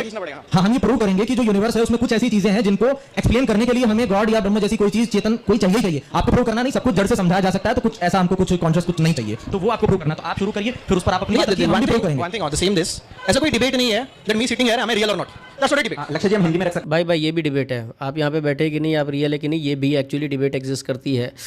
हाँ, the problem of other minds. हैं। अभी भाई फ्लाइंग किस लीजिए मेरी तरफ से। इस चीज का कोई डिबेट नहीं है, इसका कोई क्वेश्चन नहीं है, सबको पता है, मैं यहाँ बैठा हूँ, एवरीवन कैन सी। बट जैसे ये कॉन्सेप्ट है भगवान, God, creator of the universe, ये उतना कोई सर्टेन कॉन्सेप्ट नहीं है। That is why we are having this debate. So neither you know nor we know, so the agnostic position is an actual position here, right now. हाँ, तो agnostic position rational position है, तो ससुर एथीस के पाले में बैठ के यहाँ पे बकवास करने के लिए काहे बैठे हो? कहीं भी क्लाउड मिलेगा, माइक मिलेगा, पहुंच जाओगे हैं। If I had to live my life with the current evidence we have, and मुझे पता नहीं होता without any confirmation, and I had to live my life, then I would say यार अभी evidence है नहीं, so I'd rather be an atheist than be a theist, and you would say you'd rather be a theist than be an atheist. Neither your side can our side can prove it conclusively, correct? हाँ, तो ये agnostic की position है। हम atheist की position से जानना चाहते हैं कुछ आप। अब देखो यार, ये आदत शुरू से लेकर एंड तक डिबेट में क्यों करने आ जाते हो डिबेट यार? अगर तुम्हें अपने हथियार डाल देने हैं, तुमसे बढ़िया छोड़ो। लेकिन यार हम ना भोले आदमी, हम बढ़िया आदमी हैं, हम तो सबका अच्छा मानते हैं, हम तो अच्छे लोग हैं। हमें जब इंटरनेट पे लोगों को बैश करना होगा तो हम एथीस्ट हो जाएंगे, लेकिन जब डिबेट होगी जहाँ पे बैश करना, ए भाई कहाँ से आवाज़ गई? कंटिन्यू करना है। हाँ, हम ना बढ़िया आदमी हैं, भोले आदमी हैं, अच्छे हैं, दिल के साफ लोग हैं। हमें जब किसी को बैश करना होगा तो हम एथीस्ट हो जाएंगे। इंटरनेट पे जब हमें रील बनानी होगी तो हम एथीस्ट हो जाएंगे और सारे के सारे एथीज़म के आर्गूमेंट लेके आ जाएंगे। लेकिन जब हमें जो है कोई सामने से कन्फ्रंट करेगा डिबेट के लिए तो हम भाई थीस्ट हो जाएंगे। हम ना वहाँ पे हो जाएंगे क्या? एग्नोस्टिक, क्योंकि एग्नोस्टिसिज्म जो है वो डिफ़ॉल्ट प्रैक्टिकल, प्रैग्मेटिक और रैशनल पोजीशन है। अच्छा, डिबेट के स्टार्टिंग में रैशनल पोजीशन क्या थी? एथीज़म। अब एग्नोस्टिसिज्म आ गई, अगली क्या लोगे? थीज़म। फिर अगला क्या रहोगे? कट्टर हिंदू शेर। तर्क दे ताकि हम आगे थीज़म का दे पाएं। The thing is, conclusively, neither of us can prove anything per se, but if we had to live our life, अगर हम अपना जिंदगी ऐसे ही जीना चाहते हैं, to pick a side, हम तीनों का ये मानना है कि हम एथीज़म को चुनेंगे और आप तीनों का वो मानना है कि आप थीज़म को चुनेंगे। साइकोलॉजिकल पोजीशन है ये, बस आप ऐसा Yeah, कहना चाह exactly. रहे हैं। ठीक है, मैं चाहूंगा एक एक क्रम से चलें ऐसे ही। जैसा अमित जी ने स्टार्टिंग में बोला भी था, पर्पस ये है कि कैसे है भाई? तो मतलब तुम अभी कह रहे हो कि मैं एग्नोस्टिसिज्म हूँ, एग्नोस्टिसिज्म के एडवोकेट भी बनना हो, फिर उसके बाद कह रहे हो कि हम तीनों का मानना। अरे भाई, अमित भाई ने खुद कहा एग्नोस्टिसिज्म, ये भाई तो पता नहीं कहे मुझे कन्विंस करो। मैं तो ना यहाँ पे फूफा जी हूँ, मैं तो कन्विंस होने के लिए आया हूँ। एक काम करो तुम लोग, मुझे कन्विंस कर लो, मैं कन्विंस होने के लिए आया हूँ। और ये भाई साहब तीसरे आदमी, ये अगेन बिन पेंदी का लोटा, इधर लोटा टहल रहा है, उधर लोटा टहल रहा है। अरे लोटा, रैशनल कौन सा है, ज्यादा तर्कसंगत कौन सा है? तो आप अपने तर्क बताइए कि आप एथिज्म को चुनते हैं, वो आपको ज्यादा तर्कसंगत क्यों लगता है? देखो, मैं ये कहना चाहूंगा कि जब भी हम लोग, आप ये बात सब लोग जानते हैं, जो कोई भैया हिंदी में करो जो भी आप बोलते हो। ठीक है, जो लोग स्पिरिचुअलिस्ट अध्यात्म से जुड़े हुए हैं, उन लोगों को छोड़कर मैं लगभग मेजोरिटी जो देश में लोग हैं, इस दुनिया में लोग हैं, जब हम धर्म की बात कर रहे होते हैं तो हम उस धर्म की बात कर रहे होते हैं, अल्लाह की बात कर रहे होते हैं, एक उस कॉन्टेक्स्ट में हम गॉड की बात कर रहे होते हैं, हम भगवान की बात कर रहे होते हैं, हम उनकी बात कर रहे होते हैं। मेरा एथिज्म क्या है, मैं क्या बोल रहा हूँ? जब मैं मना कर रहा होता हूँ कि मैं भगवान को नहीं मानता हूँ, और जब आप ये वाली बात क्लेम कर रहे होते हैं और धार्मिक ग्रंथों में चीज मेंशन है, ऐसा नहीं मेंशन नहीं है, ऐसा कोई भी धर्म नहीं है, ऐसा कोई भी धर्म ग्रंथ नहीं है जो ये ना कहता हो कि मेरे भगवान ने यूनिवर्स नहीं बनाया। सब बोलते हैं, सभी धर्मों का क्लेम है। तो सबसे बड़ी प्रॉब्लमेटिक चीज वही होती है। हम, अच्छा ठीक है, मेरा ये सवाल भी रहेगा, मैं पूछ भी रहा हूँ, उस ईश्वर की जिसकी आप बात कर रहे हैं, जिसकी आप कहते हैं कि किसी ने इस यूनिवर्स को बनाया है, उसकी वेशभूषा कैसी है, वो दिखने में कैसा लगता है, उसके हाथ पैर नाक है या नहीं है, क्या वो कोई एनर्जी है, क्या वो इंसान के अंदर में मेल है या फिर कोई स्पीशीज है या फिर कोई मछली है? दिक्कत यहाँ पर ये है, अगर आप ये बोलते हैं कि यूनिवर्स को बनाने वाला, मैं कह रहा हूँ ना यार, मतलब उधर दो लौंडे तैयार होके आए हैं, सीपी के पेज चाट के आए हैं, ग्राम ऑपी पढ़ के आए हैं, और इधर भाई भगवान दिखता कैसा है अगर है तो? मैं तो ये जानना चाह रहा हूँ, यो बता दो तब मैं मानूँ भगवान है। तुम कुछ उम्मीद नहीं कर सकते भाई इंडियन एथीस्ट से भी, कुछ नहीं उम्मीद कर सकते। चार चीज़ें भी इनसे नहीं पढ़ी जाती, नाक कटा रहता है। आई एम स्टिल थिंकिंग कि यार मैं आगे ये डिबेट देखूं कि ना देखूं। ये इतना डोल रहे हैं, सोच के भी नहीं आए, प्रैक्टिस भी करके नहीं आए, एक ही टीम के उसके बाद भी नहीं आए। अरे मैं कह रहा हूँ यार, तुम लोग एक काम करते ना, अंकित का पूरा इंस्टाग्राम प्रोफाइल देख डालते। अंकित का अगर इंस्टाग्राम प्रोफाइल देख डालते तब भी तुम्हारे पास मतलब भर का खाका तैयार हो जाता कि हाँ ये आदमी ये पढ़े बैठा है, ये पढ़े बैठा है, ये पढ़े बैठा है। ओके, अब क्योंकि इसे पता है ये चीज़ें, तो मुझे ये एक बार देख लेनी चाहिए, कहाँ से आएगा? नहीं। बिग बैंग करने वाला, एवोल्यूशन करने वाला, या एवोल्यूशन अगर नहीं मानते, इंसान को धरती पे भेजने वाली कोई एनर्जी है, तो आप उसको भगवान कह सकते हैं। लेकिन मेरे नजर में कोई ना कोई फिजिक्स का कोई ना कोई फॉर्मूला होगा, कोई ना कोई बायोकेमिस्ट्री कुछ ना कुछ होगा। मैं जब मना कर रहा हूँ भगवान ईश्वर को लेकर, रहने दो भाई, रहने दो। फिजिक्स और साइंस जब तुम्हारी फटती है, फिजिक्स साइंस जैसे चार चीज़ें लेके आ जाते हो, और तुमने कितनी फिजिक्स की है, तुमने कितनी साइंसेस की है, सबको पता है। वो मना कर रहा होता हूँ, उस धर्म के बारे में मना कर रहा होता हूँ जिस धर्म की वजह से इस धरती के ऊपर लाखों करोड़ों लोगों के जीनोसाइड हुए हैं, महिलाओं को गुलाम बना कर रखा गया है, और एक स्पेसिफिक वर्ग को गुलाम बना कर रखा गया है उस धर्म के नाम पर, उस धर्म ग्रंथों के नाम पर। उस अगर अगेन सोशल यूटिलिटी और इन चीज़ों पे आ रहे हो, भगवान की बोली ही मैं कह दूंगा कि ह्यूमन अंडरस्टैंडिंग प्रॉब्लमेटिक है। ईगो से आदमी ऑपरेट करता है, अहम से ऑपरेट करता है, उसकी वजह से ये सारी चीज़ें करती हैं, धर्म का इसमें कोई लेना देना नहीं। 40 तरह के आर्गुमेंट है बलि के नाम पर। मैं ये मना नहीं कर रहा हूं कि कोई ऐसी चीज है कि जिसने यूनिवर्स को नहीं बनाया। ऑफ कोर्स ऐसा कुछ हो सकता है। मैं ये मना नहीं कर रहा हूं कि कोई ऐसा क्या कह रहा है भाई? मैं मना नहीं कर रहा हूँ, ऑफ कोर्स हो सकता है। तो भाई एथीज्म पे क्यों आए हो तुम? अगर ये कह दे रहे हो कि ऑफ कोर्स ऐसा कुछ हो सकता है तो क्यों आए हो तुम डिबेट करने भाई? What's the point of you coming to a debate to against these people? अगर तुम ये कह रहे हो, एक आदमी कह रहा है हो सकता है, नहीं भी हो सकता, एक आदमी कह रहा है डिफॉल्ट पोजीशन रैशनल पोजीशन है, और तीसरा कह रहा है हो भी सकता है, तो तुम क्या करने आओ? मुझे बताओ, तुम वही तो, तुम्हारा पॉइंट क्या है यहाँ आने का? जो 3 महानुभाव आके बैठे हो एथीज्म के पुरोधा बनने के लिए, कोई पॉइंट है? अरे गजब कर रखे हो यार। हाय राम, नहीं देखा जाया, हटाया जाए, हटाया जाए लाडलो। क्या यहाँ से इसे हटा दिया जाए? हटाया जाए, हटाया जाए, हटाया जाए, हटाया जाए, हटाया जाए। अबे तू आया ही क्यों? आया ही क्यों भाई? क्यों आ गए तुम यार? अरे यार क्या ही कहें यार, रहने दो, नाक कटा दिए सबसे सुर। शू टी टी टी टी टी टी टी टी टी। हाँ भाई, ऐसा कोई ऐसी चीज है कि जिसने यूनिवर्स को नहीं बनाया। ऑफ कोर्स ऐसा कुछ हो सकता है, लेकिन बात यह है कि जब हम उसको धर्म ग्रंथों से जोड़ते हैं, जब हम बोलते हैं कि नहीं मेरे वाला ही है, प्रॉब्लमेटिक चीज तब पैदा होती है। हम तो कह रहे हैं बिग बैंग डेफिनेटली किसी एनर्जी ने किया होगा। बीच में आपको टोक रहा हूं, सॉरी। हमारा जो डिबेट का डिस्कशन का जो नजरिया या जो एक दिशा होनी चाहिए वो ये नहीं है कि स्लेव्स हैं, ये थे, वो थे, वो बुराइयां अच्छाइयां समाज में थी। नहीं, मैं एक समझो, जैसे आपने बिग बैंग का नाम लिया, जैसे मैं आपसे मतलब हम इसको किस दिशा से देखना चाहते हैं, किस तरीके से मैं आपको समझाता हूं। जैसे बिग बैंग है कि किसी आप प्रश्न करिएगा, मैं एक चीज जोड़ देता हूं। वो ऐसा कहना चाह रहे हैं कि हो सकता है यूनिवर्स का कोई क्रिएटर हो सकता है नहीं हो, लेकिन इनकी मेन प्रॉब्लम ये है कि वो क्रिएटर जैसे ही हम प्रूव करेंगे या हम जैसे ही मानेंगे, फिर कहा जाएगा देखो क्रिएटर है, तो क्रिएटर ने वेद बोला या कुरान बोला, बाइबल बोला, जो भी, फिर उसके नाम पर बहुत सारा डिस्क्रिमिनेशन होगा। तो ये बात आपकी ठीक है। इसके लिए अगला और डिस्कशन हो सकता है कि फिर हम ईश्वर को किसी ग्रंथ से एसोसिएट कर रहे हैं या नहीं, और उस पर और चर्चा हो सकती है। वो अगेन यूटिलिटी की बात होगी। लेकिन अभी हम ये चर्चा करना चाह रहे हैं कि धर्म ग्रंथ को छोड़ दीजिए, कोई धर्म ग्रंथ नहीं, कुछ नहीं है। सबसे पहले हम इस बात को क्लियर कर लें कि ईश्वर है या नहीं। मान लीजिए आपने कह दिया नहीं है, तो बात वहीं खत्म हो गई। आपने कह दिया है, तब भी आप इस पर बहस कर सकते हैं ना। बहुत सारे ऐसे फिलोसफर्स हैं जो कहते हैं कि मैं गॉड को मानता हूं, लेकिन मैं किसी रिलीजन में नहीं मानता। मैं सिर्फ ऐसे, मैंने जितनी फिजिक्स पढ़ी, जितनी फिलॉसफी पढ़ी, मेरे को लगता है कि देयर इज अ क्रिएटर, लेकिन वो रिलीजियस नहीं है। मैं भी इस चीज में एक बात में ऐड कर देता हूं, जैसे कि आपने क्लियर करी क्रिएटर, लेकिन वो रिलीजियस नहीं है। किसी रिलीजन में नहीं मानता। मैं सिर्फ ऐसे, मैंने जितनी फिजिक्स पढ़ी, जितनी फिलॉसफी पढ़ी, मेरे को लगता है कि देयर इज अ क्रिएटर, लेकिन वो रिलीजियस नहीं है।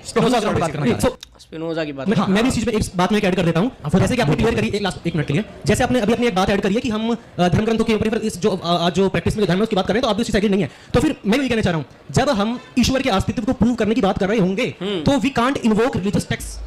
दैट इज ये, लेकिन ये चर्चा का विषय नहीं है ना। मैं वही कह रहा हूं, उसके साइड इफेक्ट्स या इफेक्ट्स बहुत सारे हो सकते हैं। दोबारा से एथीज्म के बारे में बात करते हुए, अच्छा, रिलीजियस टेक्स्ट को इग्नोर नहीं कर सकते? क्यों नहीं कर सकते भाई? क्यों?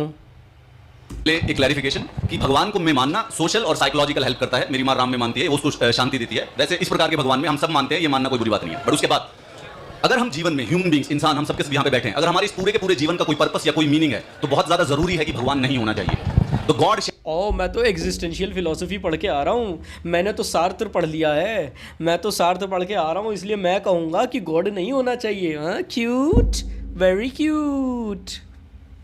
Can not exist to have meaning for अस।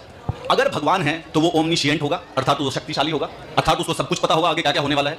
यानी भगवान होने का ये मतलब है कि आप यहाँ पे आज भगवान की मर्जी से आए हैं। हमारे साथ गलत जो होगा वो भगवान की मर्जी से होगा, जो सही होगा वो भगवान की मर्जी से होगा। मैं जो भी करूंगा वो भगवान की मर्जी से करूंगा। इसका मतलब यहाँ से हम अपनी की जितनी भी ऑटोनॉमी है उसको खत्म कर देंगे, और अगर हम ऑटोनॉमी खत्म कर देंगे तो हम स्लेव्स बन जाएंगे, पैथेटिक हो जाएंगे, हम सैवेज स्टेट्स में आ जाएंगे। इसलिए भगवान को या डिटर्मिनिज्म में नहीं मानना चाहिए। That's what Sartre said. चलो आगे बढ़ो, नथिंग इंटरेस्टिंग है। ये जितना भी संसार है फिर वो ऐसे ही चल रहा है, रैंडम है वो। मतलब मैं कोई निर्णय नहीं ले सकता। एक्चुअली संसार रैंडम है, but you don't need to assign God for it to be random. इसका मतलब कभी भी मैं अच्छाई नहीं कर सकता, मैं बुराई नहीं कर सकता। मेरी फ्री विल खत्म हो जाती है अगर भगवान एग्जिस्ट करता। या that's what precisely Sartre said. तुम्हें अपनी फैक्टिसिटी को समझना है, तुम्हें अपनी फ्री विल के बारे में सोचना है, और तुम्हें जानना है तुम्हारे पास फ्री विल है। Now act according to it, make meaning yourself. Meaning अपने आप में एग्जिस्ट नहीं कर रहा है। This is what Sartre says. यार मुझे बुरा ये लग रहा है कि इन्होंने जो है ये भी नहीं दिया। जैसे उधर देखो प्लेटिंगा का नाम ले लिया गया कि ये प्लेटिंगा है, इवन दो ठीक है पूरी तरह से एक्सप्लेन नहीं किया गया। यहाँ पे लिटरली सार्त्र का आर्ग्यूमेंट दिया जा रहा है, हूबहू सार्त्र का आर्ग्यूमेंट चिपकाया जा रहा है, पर सार्त्र का नाम नहीं लिया जा रहा है। So for humans to be free, the God has to not exist. And just एक थोड़ी सी टेंजेंशियल बात है। एक बार अंकित ने स्टार्टिंग में जो बात की थी, अंकित फिलॉसफी की बात कर रहा था। ऑन्टोलॉजिकल आर्गुमेंट होता है भगवान को प्रूव करने का, क्योंकि मैं सोच सकता हूँ भगवान है तो इसका मतलब भगवान है। ये फिलॉसफी का काफी पॉपुलर आर्गुमेंट है। हर प्रकार का जो भगवान का आर्गुमेंट है वो भगवान बुद्ध की फिलॉसफी में और इमैनुअल कांट और एक विटगेन्स्टाइन नाम के 3 फिलोसफर है, वो उन्होंने डिनाई किया है। उसका सिंपल लॉजिकल आंसर ये होता है कि existence is not a predicate. Existence एक क्यूट अमित भाई, आई एम इम्प्रेस्ड। भाई साहब, this is the first moment in this entire debate when I am impressed by someone, finally someone जिसने कुछ तो पढ़ रखा है, फाइनली, यस, गुड। क्वालिटी नहीं होती है जस्ट बिकॉज़ कि तुमने सोच लिया कुछ एग्जिस्ट करता है। मैंने यूनिकॉर्न सोच लिया, यूनिकॉर्न होता है। मैंने चुड़ैल सोच ली, मैंने क्या कहते हैं सींग वाला गधा सोच लिया मैंने, तो क्या मैंने कंसीव कर लिया तो होगा? नहीं होता। सिमिलरली वो जो भगवान का ऑन्टोलॉजिकल आर्गुमेंट है वो थोड़ा सा रिफ्यूटेड है, पर सबसे जरूरी ये है कि भगवान के होने का मतलब है कि मेरी आपकी सबकी जिंदगी सब खत्म है, हम बर्बाद, यूजलेस है, हमारा जीना, सोचना, करना, रहना, हमारा मीनिंग खत्म यार जब तुम्हारे पास अकल है तो फिर अकल लगाओ ना, इतना डर के काहे बैठे हो? ऐठन में रहो, फुल चौड़ा में बैठो भाई, ऐठन में हो जाएगा। Because if God is there then every single thing that is going to happen according to him. हम कुछ भी नहीं कर सकते। और उसके साथ एक दूसरी प्रॉब्लम भी है, अगर भगवान है तो फिर कोई शैतान में भी मानेगा, और शैतान प्रॉब्लम ऑफ ईविल आ गई। नाइस। एक ऐसा कॉन्सेप्ट है जो कि तुम सुनने में बेकार लग रहा है कि नहीं है, ठीक है। तो पहली बार किसी आदमी ने आसान शब्दों में फिलोसफी की बातें की। इसमें इंटरेस्टिंग बात ये हुई कि जो मैंने स्टार्टिंग में ही बता दिया था कि कांत का जो आर्गुमेंट है, सॉरी ऑन्टोलॉजिकल आर्गुमेंट, उसके साथ फ्लॉज क्या है वो यहाँ पे एड्रेस किया गया कि प्रेडिकेट के साथ आगे नहीं बढ़ सकते। Existence is not predicate because it doesn't add anything new. आप और यूनिकॉर्न के बारे में सोच सकते हो, मार्स पे बैठे हुए गोरे जैसा दीपक के बारे में सोच सकते हो, दैट डजंट मीन कि वो एग्जिस्ट करेगा, राइट। सो ये बात इन्होंने यहाँ पे रख दी, दैट्स रियली गुड। ये पहले ही आ जाना चाहिए था जब अंकित ने बोला था। They don't even know how to debate man, it's really sad, but ठीक है फाइनली। लेकिन अभी भी प्रॉब्लम ये है कि ये फंडामेंटल क्वेश्चन के साथ डील नहीं कर रहे, अब ये यूटिलिटी के साथ डील कर रहे हैं, मीनिंग मेकिंग के साथ डील कर रहे हैं। क्योंकि कॉमनली एथीस्ट लोगों का आर्गुमेंट ये होता है कि भगवान में मानने की वजह से हमें एक मोटा मोटी ये मिल जाता है कि एक मीनिंग मिल जाता है, हम मीनिंग क्राइसिस दूर कर लेते हैं। और जब से मेंटल हेल्थ इश्यूज आए हैं तब से ये बात और फैलने लगी है कि भाई भगवान के ना मानने की वजह से मीनिंग क्राइसिस हो रहा है, इस वजह से मेंटल हेल्थ इश्यूज हो रहे हैं। तो अब इन्होंने बिना मीनिंग क्राइसिस के अराउंड डिबेट हुए, इन्होंने मीनिंग क्राइसिस को एड्रेस करना शुरू कर दिया। You never have to do that in a debate. अभी एक क्रम से चलते हैं, मैं अपनी बात कहूंगा, फिर आप दो अपनी बात कहिए, फिर वापस ऐसे चलेंगे। तो अगेन मैं, मुझे लगता है ऑडियंस कन्विंस हो गया, इट्स ओके, थैंक यू। ये तो मैं अगेन आपकी इस बात का थोड़ा विरोध करना चाहूंगा कि फिर से हम यूटिलिटी में चले गए कि गॉड एग्जिस्ट नहीं करना चाहिए, क्योंकि गॉड अगर एग्जिस्ट करता होगा तो ऐसा हो जाएगा, वैसा हो जाएगा। मान लेते हैं ऐसा हो जाएगा, लेकिन हो सकता है फिर भी गॉड एग्जिस्ट करता हो, तो हमें गॉड एग्जिस्ट करता है या नहीं इसके ऊपर चर्चा करनी है। हो सकता है साइकोलॉजिकली आप एग्नोस्टिक पोजीशन पर करेंगे कि गॉड एग्जिस्ट करता है या नहीं करता है, तो फिर तो हम क्लियर, मतलब बात डिबेट खत्म हो गया है। हम किसी ने देखा नहीं है, किसी के पास सब अलग में मानते हैं। हम लोग देंगे ना थीज्म के पक्ष में कुछ प्रमाण देंगे, कुछ तर्क देंगे, लेकिन आप अभी तक एथिज्म के पक्ष में कोई तर्क नहीं दिए। ये मैं ऐसा कहना चाहता हूं क्योंकि आपने यूटिलिटी बताई कि नहीं मानने से ऐसा होगा, क्योंकि जो आपने कहा कि नहीं मानेंगे तो इससे ये फायदा है, आप लास्ट में अपनी बारी में बात रखिए, नहीं मानने से ये फायदा है, मानने के ये नुकसान है, उन सारी चीजों पर सेपरेट डिस्कशन हो सकता है। हो सकता है हम एक ऐसा कॉन्सेप्ट दूं गॉड का जिसमें वो सारी प्रॉब्लम ना हो, और ऐसा हम मानते भी हैं। लेकिन हम गॉड के कॉन्सेप्ट पर बात नहीं कर रहे हैं, हम बात कर रहे हैं गॉड एग्जिस्ट करता है या फिर नहीं। अगर वो एग्जिस्ट करता है तो फिर उसका कॉन्सेप्ट कैसा है वो एक अगला प्रश्न है। जैसे कई लोग कहते हैं गॉड है तो इतनी मौत क्यों हो रही है, हो सकता है गॉड मौत करने वाला ही हो। That is problem of evil basically, कि गॉड अगर है तो मौत क्यों हो रही है, मे बी गॉड की वजह से मौत हो रही है, may be God is not perfect being at all. God जो है वो बेसिकली एक कमीना ऊपर बैठा हुआ एक डेविल है जो केवल लोगों को मार के सैडिस्टिक प्लेजर एंजॉय कर रहा है, जो लोगों को सफ़र होता हुआ देखता है और उसको कहता है oh yes that's I like it. You know, you don't necessarily have to say कि गॉड एग्जिस्ट ही कर रहा है इन इन्फिनाइट गुडनेस के टर्म में। So that's problem of evil का आर्ग्यूमेंट, जिसको टैकल करने के लिए आपको इंटरनेट पे पता है सबसे कॉमन आर्ग्यूमेंट जो 3-4 आते हैं ना against theism, problem of evil हमेशा आता है कि तुम्हारी जैसे हाँ जब वो प्लेन का क्रैश हुआ था which was a sad incident, उस टाइम पे किसी रिपोर्टर ने उठा के कहा था कि ये देखिए यहाँ पे भगवत गीता नहीं चली। अब पहली बात तो रिपोर्टर को ये चीज़ नहीं करनी चाहिए थी, भगवत गीता को वहाँ डिवाइन बताने की कोशिश कर दी गई, जो कि माना जाता है रिलीजियस कोनोटेशन में कि डिवाइन है, पर उस वक्त उस जगह पे नहीं बताने की कोशिश करनी चाहिए। अगली चीज़ जो एथीस्ट ने पकड़ी इंटरनेट के, वो यही पकड़ी प्रॉब्लम ऑफ ईविल का आर्ग्यूमेंट कि अगर भगवत गीता डिवाइन टेक्स्ट है और अगर गॉड एग्जिस्ट करता है तो इतने लोग मर गए, बच्चे मर गए, सारे मर गए, भगवान क्या कर रहा था? क्या पॉइंट है भगवान के एग्जिस्टेंस का? कोई पॉइंट है भगवान के एग्जिस्टेंस का? मैं नहीं मानता भगवान एग्जिस्ट करता है। अगर बच्चों से लेकर के बेगुनाह लोग एक प्लेन क्रैश में इस तरह की बर्बर मौत में मर जाते हैं तो there can not be God.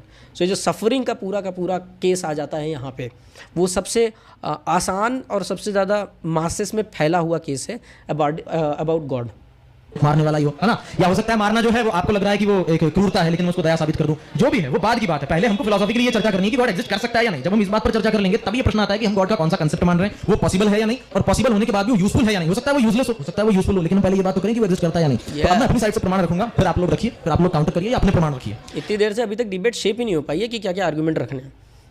तो जैसा मैंने कहा थीज्म की एक्सप्लेनेटरी पावर ज्यादा है, तो एथीज्म में मुझे क्या ऐसी चीज लगी जिससे वो एक्सप्लेन उसकी जो पावर है उसको मैं कम आंक रहा हूं, कम रैशनल मान रहा हूं। पूरी तरीके से अपने मन मस्तिष्क से एक बार ब्रह्म ईश्वर ये जो संस्कृत वाले शब्द इनको निकाल कर फेंक दीजिए, वेद को भी निकाल कर फेंक दीजिए इस सर्टेन डिग्री ऑफ हमारी इस डिस्कशन में कि ऐसी कोई चीज एग्जिस्ट नहीं करती है। अब जब भी हम फिजिक्स पढ़ते हैं या क्वांटम में जा रहे हैं या फिर एस्ट्रोनॉमी पढ़ रहे हैं, एस्ट्रोफिजिक्स पढ़ रहे हैं, कॉस्मोलॉजी पढ़ रहे हैं, तो इस पूरे यूनिवर्स को माइक्रो और मैक्रो लेवल पर देखने के बाद में एक बहुत बड़ी प्रॉब्लम आती है जिस प्रॉब्लम का नाम है नोमोलॉजिकल हार्मनी की प्रॉब्लम।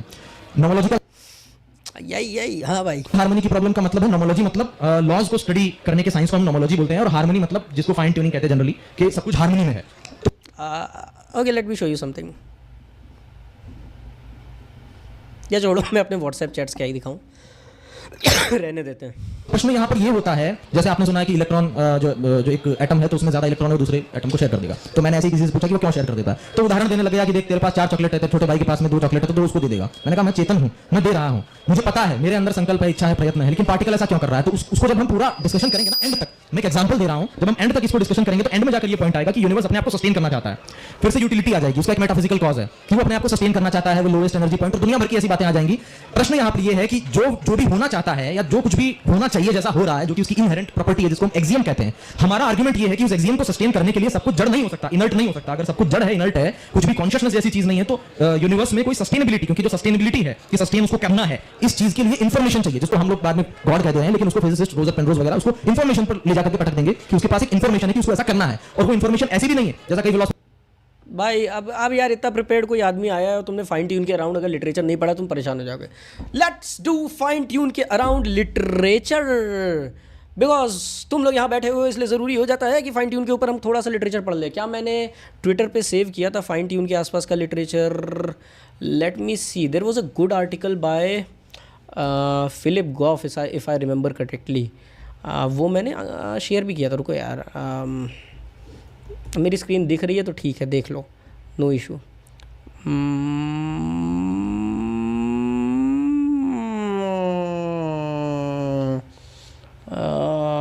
ओके ये, अरे यार मैंने आर्टिकल नहीं भेजा था फाइन ट्यून के अराउंड वाला, that was a good article जो कि इसने लिखा था। क्या नाम है? Very strong case of fine tune argument, fine नहीं, क्या नाम है? Goff, Philip Goff is one of the pioneer panpsychist and one of the pioneers of this thingy called, क्या कहते हैं इसमें सर्च कैसे होता है यार, चैट में ही सर्च कैसे होता है, किसी को पता है? गॉफ में ही सर्च होगा ये, yes, fine tune great advice. He wrote an article on fine tuning November 19 नहीं फाइन ट्यून फॉर लाइफ, ये तो पुराना पोस्ट है। अरे यार इसका अच्छा था यार, एक अच्छा आर्टिकल था, I am just looking at it, मैंने पढ़ा था। Where is it, where are you? अरे यार जग्गी वर्सेस जावेद है, हर चूतिया उसके ऊपर डिबेट कर देता है, उसको छोड़ो यार।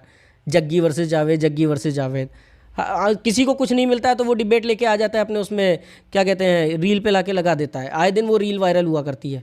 छोड़ो ना यार, कोई भी कर लेगा वो काम, तुम वो काम एक्सपेक्ट करो मुझसे जो कोई नहीं कर रहा है इंडियन इंटरनेट पे।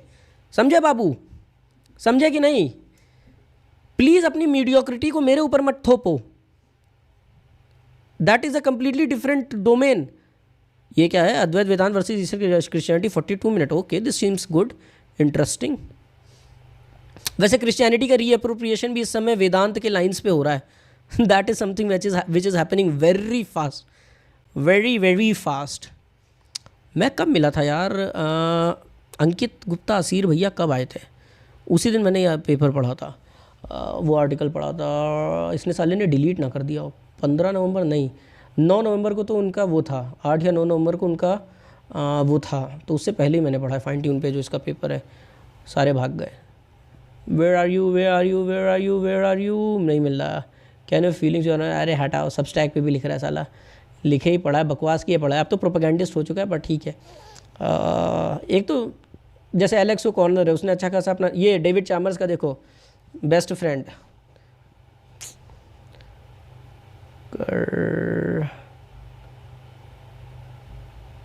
ये रहा।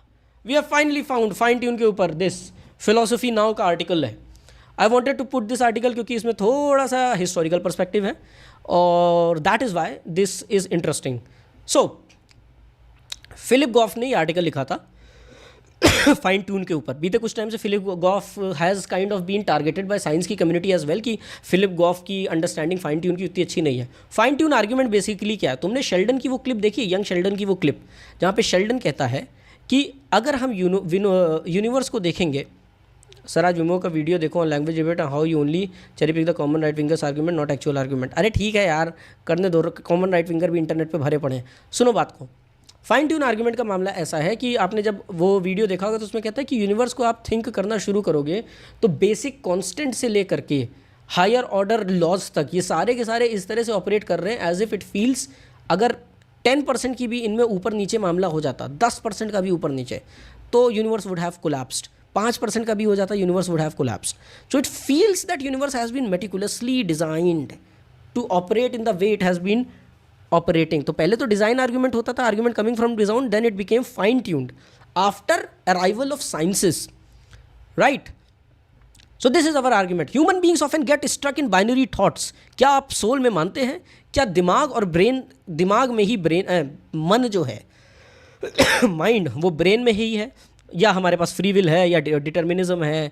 कम्युनिज्म में आप मानते हैं कि कैपिटलिज्म में, या अलग अलग तरह की बाइनरी में हम चले आते हैं। लेकिन बात यह है कि इन सभी बाइनरीज के एक्सट्रीम के बीच में बहुत सारी ऐसी पोजीशन है जो बहुत ही इंटरेस्टिंग है।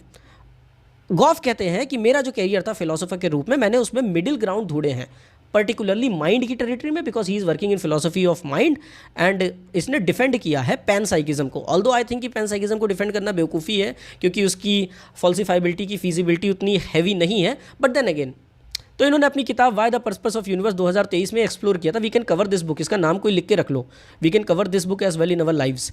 आई explored the fascinating middle ground between traditional theism और एथिज्म। अब इन्होंने देखा कि गॉड की जो डिबेट है उसमें कुछ चीज़ें इधर रिसेंटली ढंकी हुई। एथीस्ट ने राइटली पॉइंट आउट किया कि ऑल लविंग और पावरफुल गॉड अगर हम कंसीव कर रहे हैं तो भाई सफरिंग क्यों एग्जिस्ट कर रही है, राइट? और जो सबसे फेमस रिस्पॉन्स आया वो आया फ्री विल की तरफ से, और कहा कि हम सफरिंग को एक्सप्लेन कर सकते हैं ह्यूमन एक्शन की वजह से, क्योंकि भगवान ने हमें दुनिया में छोड़ दिया है और ऊपर वाले ने हमें फ्री विल दे दी है कि आपके पास फ्री विल है, आप जैसी कर्म करोगे वैसा भोगोगे, जैसा आप कर्म करोगे उस हिसाब से दुखी होगे। अगर जैसा हमने कहा है अपनी किताब के हिसाब से वैसा आप करते हो तो आपको कोई दिक्कत नहीं होगी, कोई कष्ट नहीं होगा, हमेशा सुखी रहोगे, राइट? लेकिन फिर उसके बाद क्वेश्चन आ जाता है नेचुरल वर्ल्ड की सफरिंग। एक जानवर को दूसरा जानवर खा रहा है, दूसरे जानवर को तीसरा जानवर खा रहा है, जानवर चोट खा रहा है, परेशान हो रहा है, जानवर के बच्चे को दूसरा जानवर खा रहा है, जानवर अपने बच्चों को खा रहा है, बच्चे अपनी माँ को खा जा रहे हैं। इस तरह की सफरिंग क्यों एग्जिस्ट कर रही है? And why would God choose to create intelligent life through process of natural selection? Natural selection कहीं से भी इस मामले में काम करता ही नहीं है कि सफरिंग को रिड्यूस करे। नेचुरल सिलेक्शन केवल और केवल सर्वाइवल को फैसिलिटेट करना चाहता है, सर्वाइवल जिस भी तरह से हो जाए, that's what natural selection is all about. तो एथीस्ट ने अच्छे से ये जो मैंने तुम्हें बताया था आर्ग्यूमेंट फ्रॉम कमिंग फ्रॉम ये ईवल बहुत अच्छे से फॉर्मुलेट कर रखा है, ये लोगों में फैला हुआ भी है। But there are also things atheist struggle to explain. Atheist कुछ चीज़ें हैं जिनको एक्सप्लेन नहीं कर पाते। Now here is where the article begins. One much discussed challenge for atheism is fine tune argument of physics for life. और ये कब आया? The surprising discovery in recent decades that fundamental constants of physics, जो fundamental constants हैं physics के, they are just right enough to allow the possibility of life against incredible odd. Atheist के पास कोई explanation नहीं है इस बात का कि हमारे पास जो फंडामेंटल फिजिक्स के कॉन्स्टेंट्स हैं वो इतने प्रिसाइज क्यों हैं। यूनिवर्स या अर्थ, मतलब अर्थ का existence in itself is a miracle. If you look at earth का एग्जिस्टेंस और उसके अराउंड की फिजिक्स को तुम देखना शुरू करोगे, तुम उसका कोई कॉजल एक्सप्लेनेशन नहीं दे सकते। Why is it the case? It is just pitch perfect to provide life. या पूरे के पूरे सोलर सिस्टम को ही ले लो हमारे, इट जस्ट इज देयर। तो यहाँ पे कुछ लोग आर्गुमेंट आते हैं मल्टीवर्स का कि अगर देयर आर इनफ यूनिवर्सल्स, जैसे कि मैंने पहले कहा पॉसिबल और कंटिंजेंट वर्ड्स, कि अगर यहाँ पे दुनिया में इन्फिनाइट नंबर ऑफ यूनिवर्सेस हैं और इन्फिनाइट परम्यूटेशन एंड कॉम्बिनेशन में हर एक यूनिवर्स में पार्टिकल्स अरेंज कर रहे हैं, तो ऐसा एक फ्लूक बन सकता है जैसा यहाँ पे हम और तुम बैठे हैं। अच्छा, एक पल के लिए आपको लगता है कि ये आर्गुमेंट ठीक है, बट गॉफ को खुद फिलोसोफर्स ने कहा कि ये जो प्रोबेबिलिटी है रीजनिंग की वो मल्टीवर्स के एक्सप्लेनेशन की फाइन ट्यूनिंग के साथ गलत मैपिंग कर रही है। और यहाँ पे गॉफ एक बहुत प्यारा सा थॉट एक्सपेरिमेंट लेके आते हैं इस आर्टिकल में। A thought experiment might help you make the point. Suppose we are in a jungle and we happen upon a monkey typing perfect English. This surely needs an explanation. Maybe it is a specially trained monkey, maybe it is someone dressed up as monkey, maybe it is robot. What would not explain this hypothesis is that there are limitless other planets in the universe on which these monkeys are randomly banging typewriters and almost all of them coherently. Suppose करो तुम जंगल में जाते हो और जंगल में तुम्हें एक ऐसा मंकी दिखता है जो परफेक्ट अंग्रेजी टाइपराइटर पे टाइप कर ले रहा है। अब ये जो आर्ग्यूमेंट दिया जा रहा है मल्टीवर्स के थ्रू, उसके साथ इशू यही है कि तुम इसका एक्सप्लेनेशन, इस फिनोमिना का एक्सप्लेनेशन कि एक मंकी कैसे परफेक्ट इंग्लिश टाइप कर रहा है, उस टर्म में अगर दोगे तो बात नहीं बनेगी।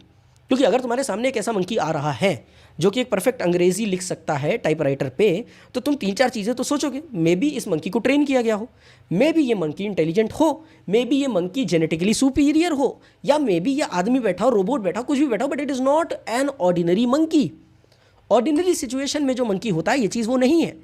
तो यहाँ से ये क्वेश्चन निकल के आता है कि जब आप अगर मंकी को एक्सप्लेन करने जाते हो इन्फिनाइट वाले आर्ग्यूमेंट से, मल्टीवर्स के आर्ग्यूमेंट से, कि एक मल्टीवर्स एग्जिस्ट कर रहा है और मल्टीवर्स में खूब सारे मंकीज जो है वो रैंडमली टाइपराइटर पे बैंग कर रहे हैं, और ऐसे में एक ऐसी प्रोबेबिलिटी बन सकती है जहाँ पे एक पूरी की पूरी नॉवल लिख मारेगा रैंडमली टाइप करते करते, it just becomes nonsensical. It is absolutely nonsensical. So this is where problem comes. He says, now let's add a little detail to our thought experiment. There is a sniper hiding in the trees waiting to blow our brains out as soon as the monkey doesn't write coherent English. एक sniper exist कर रहा है जो कि हमें गोली मार देगा जैसे ही बंदर सही अंग्रेजी नहीं लिखेगा। Now clearly this would not add any utility to many monkey explanation just outlined. ऐसे केस में मैनी मंकी एक्सप्लेनेशन हम जो दे रहे हैं मल्टीपल पॉसिबल वर्ड का, वो बेमतलब का हो जाएगा, नॉन सेंसिकल हो जाएगा। However what we have described is equivalent to many universe explanation of fine tuning. ये जो हमने थॉट एक्सपेरिमेंट दिया है ये ऑन्टोलॉजिकली उसी पॉइंट पे है जहाँ पे फाइन ट्यूनिंग आर्ग्यूमेंट है। फाइन ट्यूनिंग आर्ग्यूमेंट क्लेम करता है that because we couldn't observe non fine tune universe, postulation of many universals which a fewly relative sufficient explain to explain fine tuned universe। तो ये कहते हैं कि हम अगर non fine tune universe postulate observe नहीं कर सकते तो उनका पॉस्टुलेशन भी जो हम कर रहे हैं वो उतना ज़्यादा साउंड नहीं है।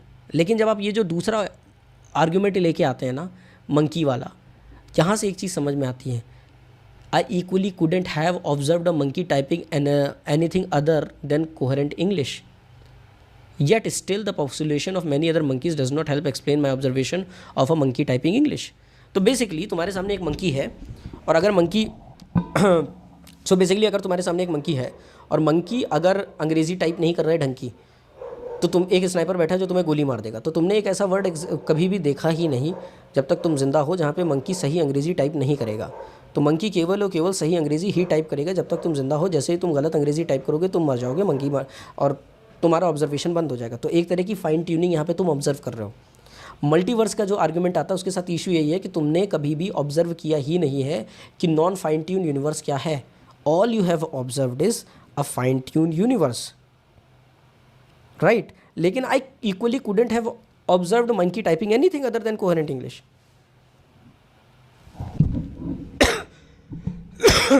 तो किसी भी तरह से ये जो आप आर्ग्यूमेंट लेके आ रहे हो मैनी वर्ड का, that doesn't help, that does not help you in any way in providing a sound explanation कि ये जस्ट एक फ्लूक है। Now here comes another thing, limited explanation. We have seen that both sides God's debate have something they can explain and something they can't, right? If you look at both of the sides, कुछ चीज़ें हर एक side explain करता है, दूसरी हर side नहीं। Although theist लोग और atheist लोग इस चीज़ को नहीं मानेंगे, but unfortunately it is true, दोनों साइड के साथ इशू यही है कि कुछ लोग कुछ बातें एक्सप्लेन कर सकते हैं, कुछ लोग कुछ नहीं कर सकते.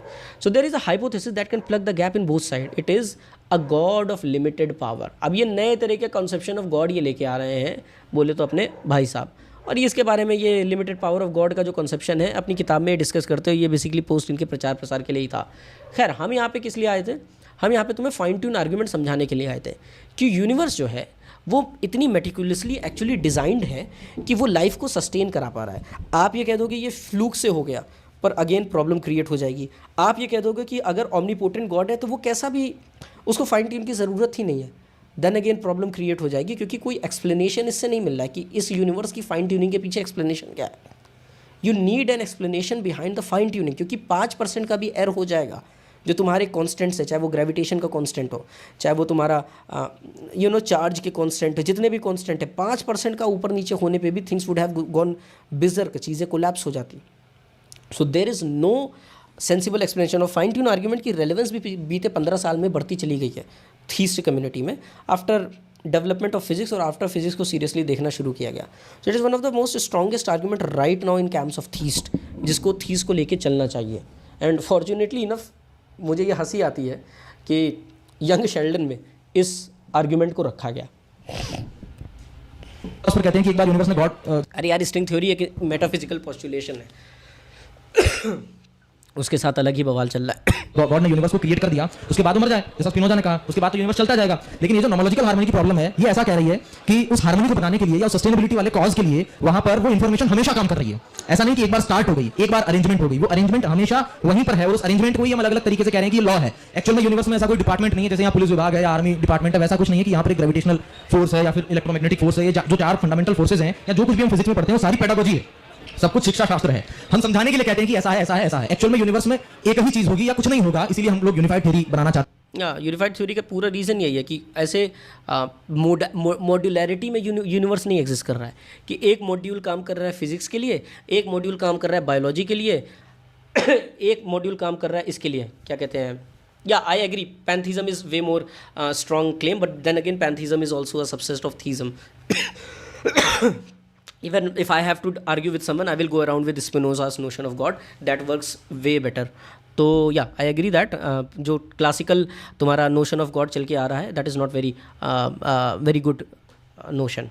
हैं, उसी को हम पेडागोजिकल पर्पस से अलग अलग तरीके से बोलते हैं कि ग्रेविटी होगी, ऐसा होगा, ये ऐसा होगा. एक्चुअल में ग्रेविटी जैसी कोई चीज, कोई डिपार्टमेंट नहीं है जो उसको देख रहा है. तो इसमें फिर थीस्ट का ये आर्गुमेंट आता है कि जो हार्मनी है उसको बनाने के लिए गॉड शब्द को भी हटा दीजिए, इनर्ट मैटर के साथ साथ में एक कॉन्शियस एंटिटी चाहिए, एक ऐसी चीज चाहिए जिसमें होश है, जिसमें संकल्प है, जो इस चीज की निगरानी कर रहा है, जिसको हम कहते हैं पालन कर रहा है कि जो भी यूनिवर्स का फंडामेंटल नेचर है, जो उसका मटेरियल कॉज है, वो हार्मनी में है कि नहीं. वो प्रतिपल, हर दिख, हर काल, यानी हर स्थान पर और हर समय, हर बार हार्मनी में. और harmony Hey bro, when we will come close to West in level of debate and discussion, I think we cannot.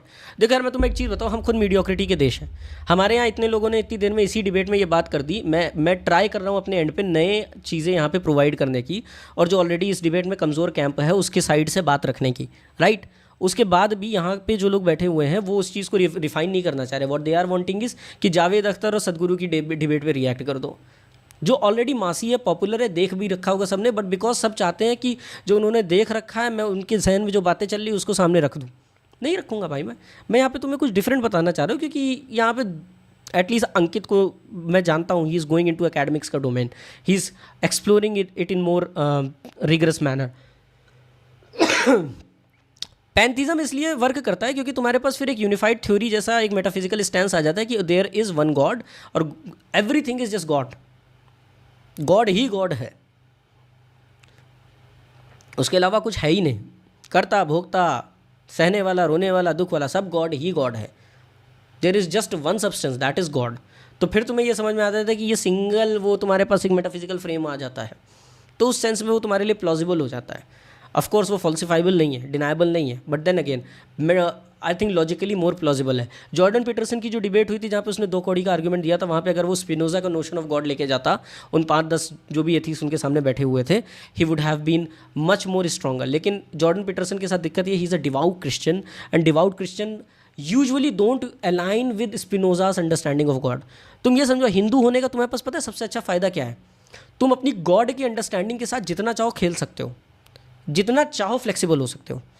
ये चीज़ अगर तुम मुसलमान हो नहीं कर सकते.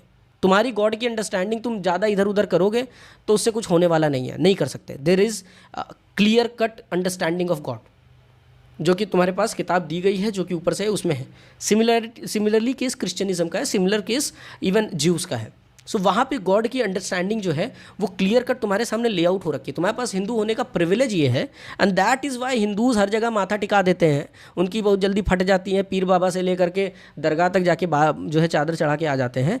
दैट हैपन्स बिकॉज हिंदूज़ का इनहेरेंट जो गॉड का कोई कंसेप्शन है वो कंसिस्टेंट नहीं है कि यही गॉड है, this is the only nature of God you are suppose to believe in. तुम वेदांती हो सकते हो, तुम जो नॉर्मली लोग होते हैं राम भगवान को पूजा करने वाला, ये सारा इन सब में भी यकीन कर सकते हो। तो this is what is a privilege for you in this age, जहाँ पे जी गॉड को लेकर जितनी भी हार्ड बाउंड डेफिनेशन है उनको क्वेश्चन किया जा रहा है। तुम्हारे पास एक वो रैशनल प्रिविलेज आ जाएगा कि तुम ऐसी पोजीशन पे चले जाओगे। वरना अगर तुम देखो तो जितने भी कंसेप्शन ऑफ गॉड हैं जो कि डिनाई किए गए हैं, वो सारे के सारे कंसेप्शन ऑफ गॉड टारगेटेड है एब्राहमिक नोशन ऑफ गॉड पे, primarily Christian notion of God पे। The existence of a fine tune universe only possibility that can be observe because a non fine tune universe doesn't have an observer, a monkey can type coherent English if the observer stops.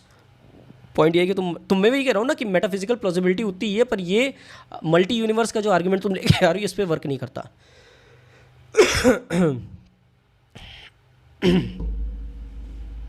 का मतलब ये नहीं है कि मैं oxygen ले पा रहा हूँ, ये एकदम ही मतलब even not just different universe will have different laws.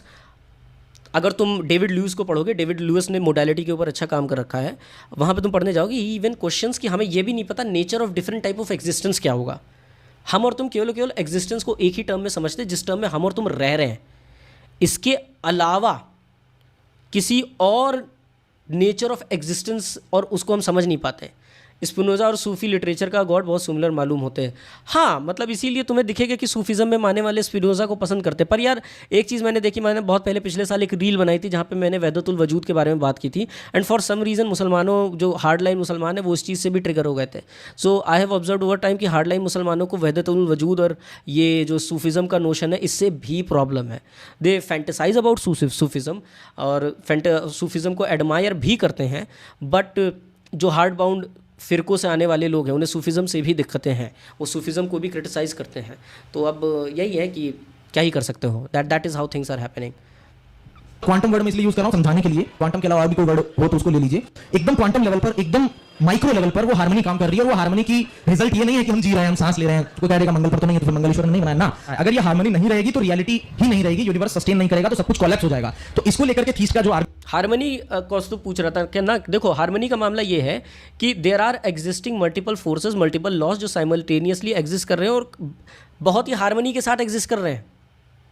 It is not the case कि वो एक दूसरे के अगेंस्ट है, एक दूसरे को लपेट रहे हैं, और ऐसा भी नहीं है कि वो so if you look at this how would I say, if you look at this computer, मेरे सामने जो कंप्यूटर रखा है उसमें अलग अलग डिपार्टमेंट्स एक दूसरे के साथ काम कर रहे हैं, इंटरैक्ट कर रहे हैं, उसके बाद तुम्हारे सामने ये चीज़ आ रही है, राइट, ये तुम्हारे सामने रिफ्लेक्ट हो रहा है। Now you have an explanation of this harmony, कि हार्मनी किस तरह से एग्जिस्ट कर रही है इस कंप्यूटर में, कि साउंड भी आ रहा है, आवाज़ भी आ रही है, मैं टाइप कर रहा हूँ, वर्क कर रहा है, मेरा इंटरनेट कनेक्शन भी है। सो अलग अलग डोमेन और डिपार्टमेंट एक साथ वर्क कर रहे हैं मॉड्यूलैरिटी में, वो सारे के सारे एग्जिस्ट सेपरेटली कर रहे हैं पर वर्क कोहेरेंटली कर रहे हैं, तुम्हारे सामने ये आ रहा है।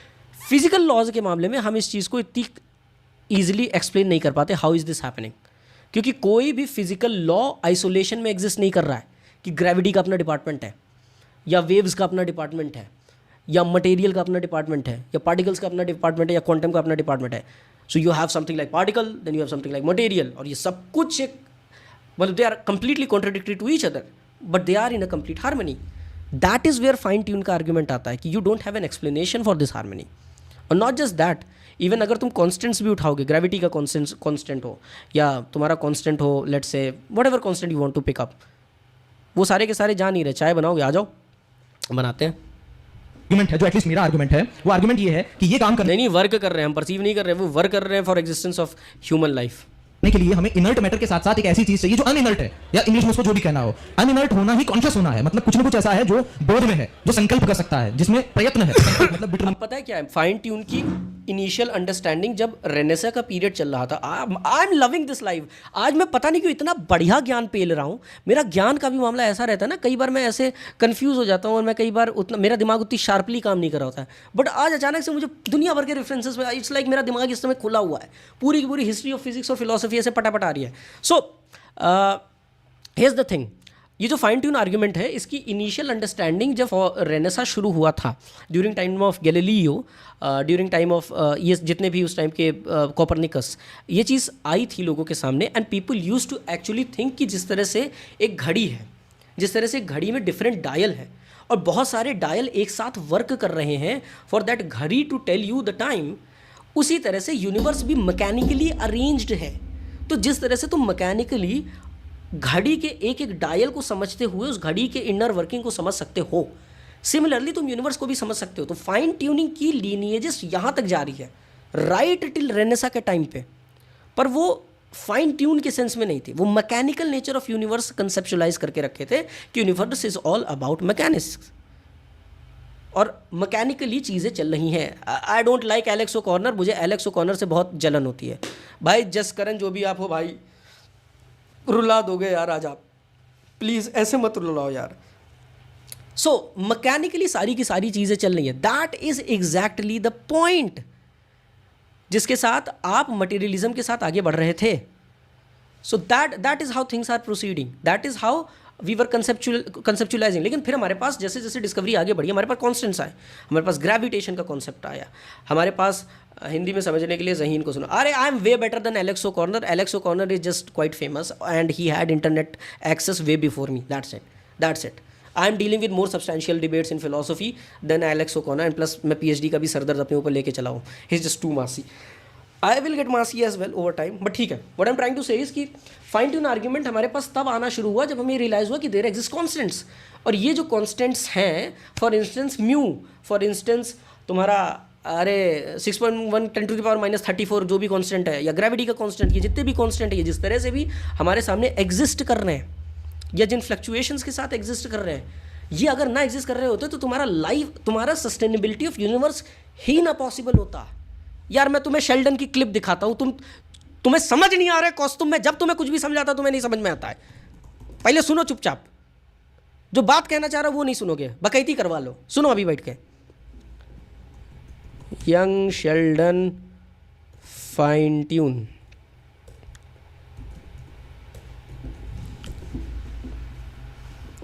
अब कौस्तुभ चुपचाप बैठ के ये क्लिप देखो, ठीक है? Can I sit with you?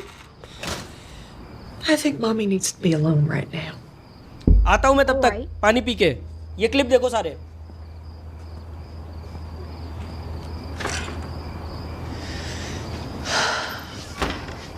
Mom, I'm scared. Why? You didn't go to church. You stopped saying grace. I don't understand what's going on. It's kind of hard to explain. Is it me? Did I do something wrong? Of course not. Come here. Sheldon. Faith means believing in something you can't know for sure is real. And right now, I am struggling with that. So you don't believe in God anymore? That isn't something for you to worry about. I need to figure this out myself. Can I help? Maybe I could provide a fresh perspective. I don't think so, baby.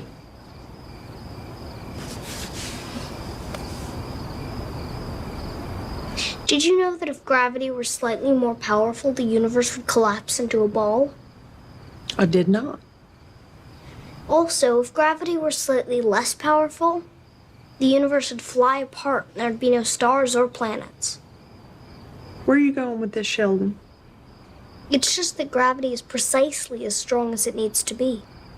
And if the ratio of the electromagnetic force to the strong force wasn't 1%, life wouldn't exist. What are the odds that would happen all by itself? Why are you trying to convince me to believe in God? You don't believe in God.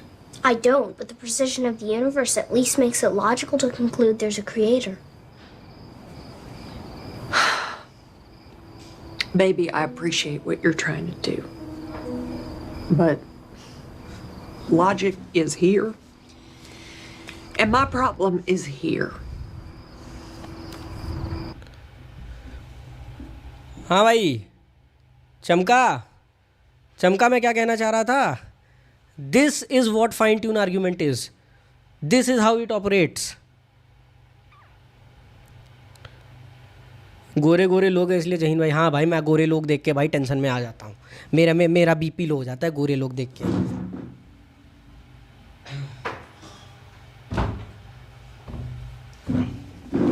So this is fine tune argument. इससे आसान तरीके से नहीं आ सकता.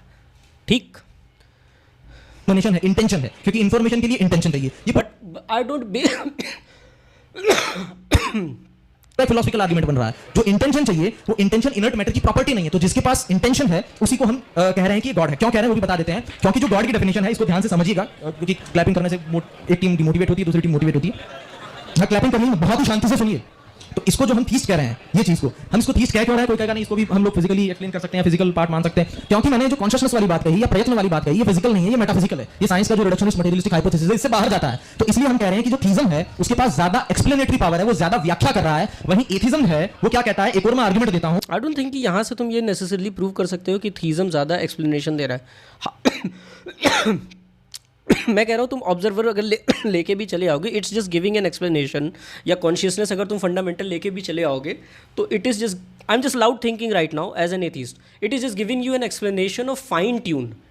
ठीक है, और someone can even question कि ये जो तुम मेटाफिजिकल पोस्टुलेशन ले रहे हो, मैं इसमें नहीं जा रहा. अगर मैं फिजिकलिज्म के डोमेन से देखूँ और मैं ये मान रहा हूँ कि let's say everything is physical and causal और सारी की सारी चीज़ें इसी तरह से वर्क कर रही हैं, how is that a problem for fine tune? नहीं, फिर तो प्रॉब्लम आ जाएगी.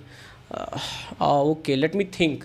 बट ऑब्जर्वर का, लेकिन पॉइंट ये कि ये जो पॉइंट है कि ये ज़्यादा एक्सप्लेनेटरी पावर दे रहा है, I don't think that is going that is absolutely true.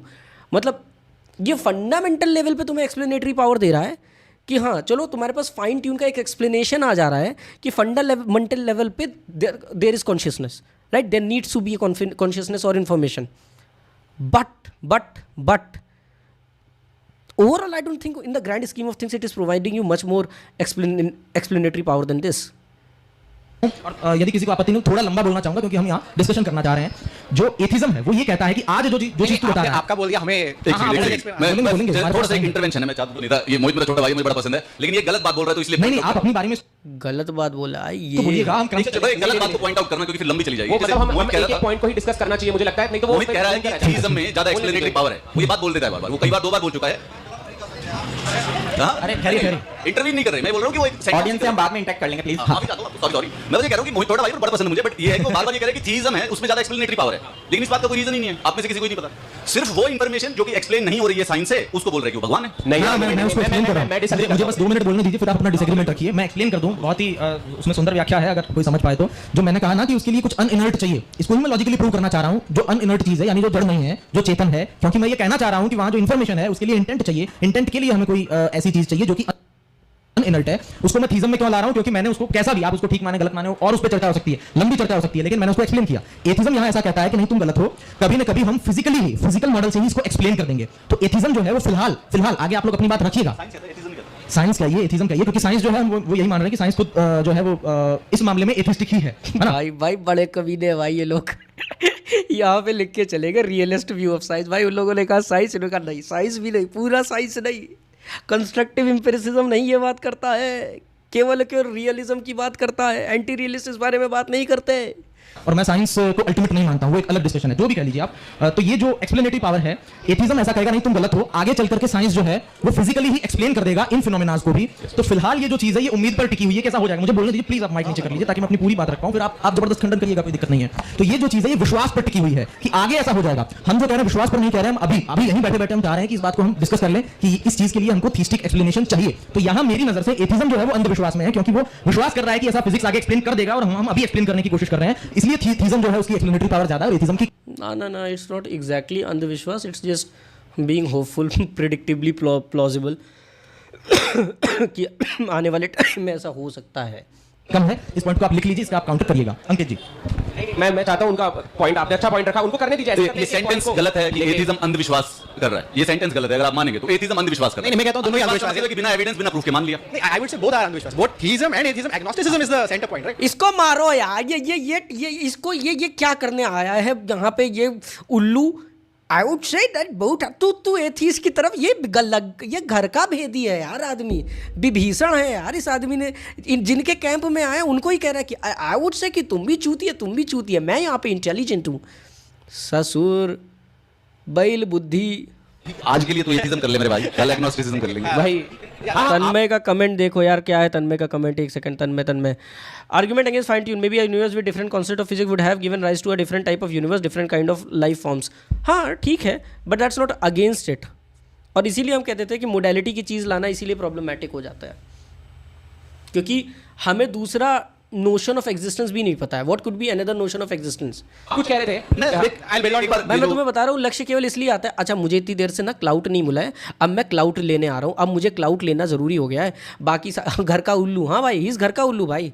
इतनी देर में भाई मैं तुम्हें बता रहा हूँ, अमित भाई के लिए मेरे मन में रिस्पेक्ट बढ़ गई है कि हाँ ठीक है, he is trying his best. और जो भी उन्होंने अपने एंड पे लिटरेचर पढ़ा है वो चीज़ अब वो लाने की कोशिश करे। स्टार्टिंग में वो हम्बल होने की कोशिश कर रहे थे, पर अब वो भी ऐठ में आ चुके हैं कि ठीक है अब बाहें बटोर ली हैं तो बात एकदम रण में उतर चुके हैं, बात करेंगे। ये उल्लुआ कह रहा है तुम हो गए, मुझे तो इससे मतलब नहीं है, I am into the domain की agnosticism is the more rational position. उल्लू इसकी मोहित वाली बात को अगर हम बात करें, सबसे पहले देखो ये सेंटेंस गलत है। अब ये मतलब कह रहा है कि एथिज्म अंधविश्वास है। एथिज्म सिर्फ ये कह रहा है कि एविडेंस होगा तो मान लेंगे। मैं कहता हूं कि भगवान, आप एथिज्म को भगवान का एविडेंस मान लो, सबसे पहले मान लेंगे।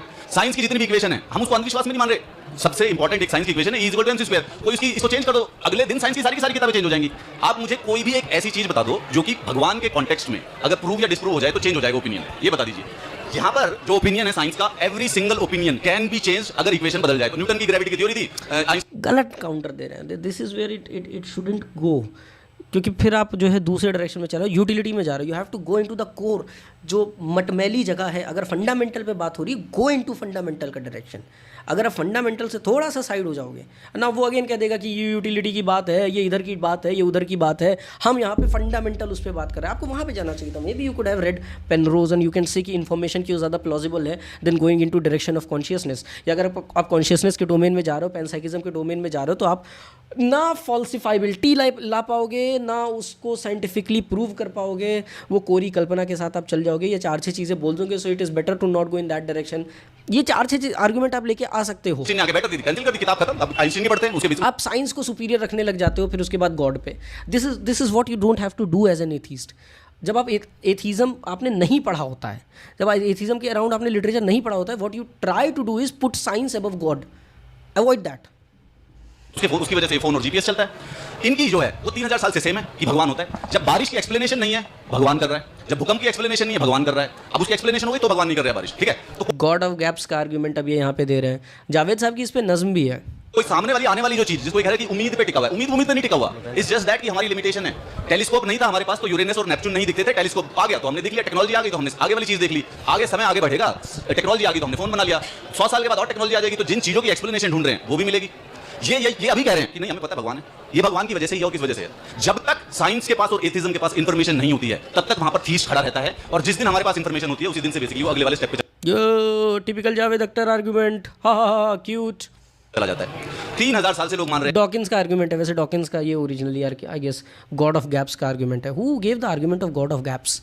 Late who gave argument of God of gaps?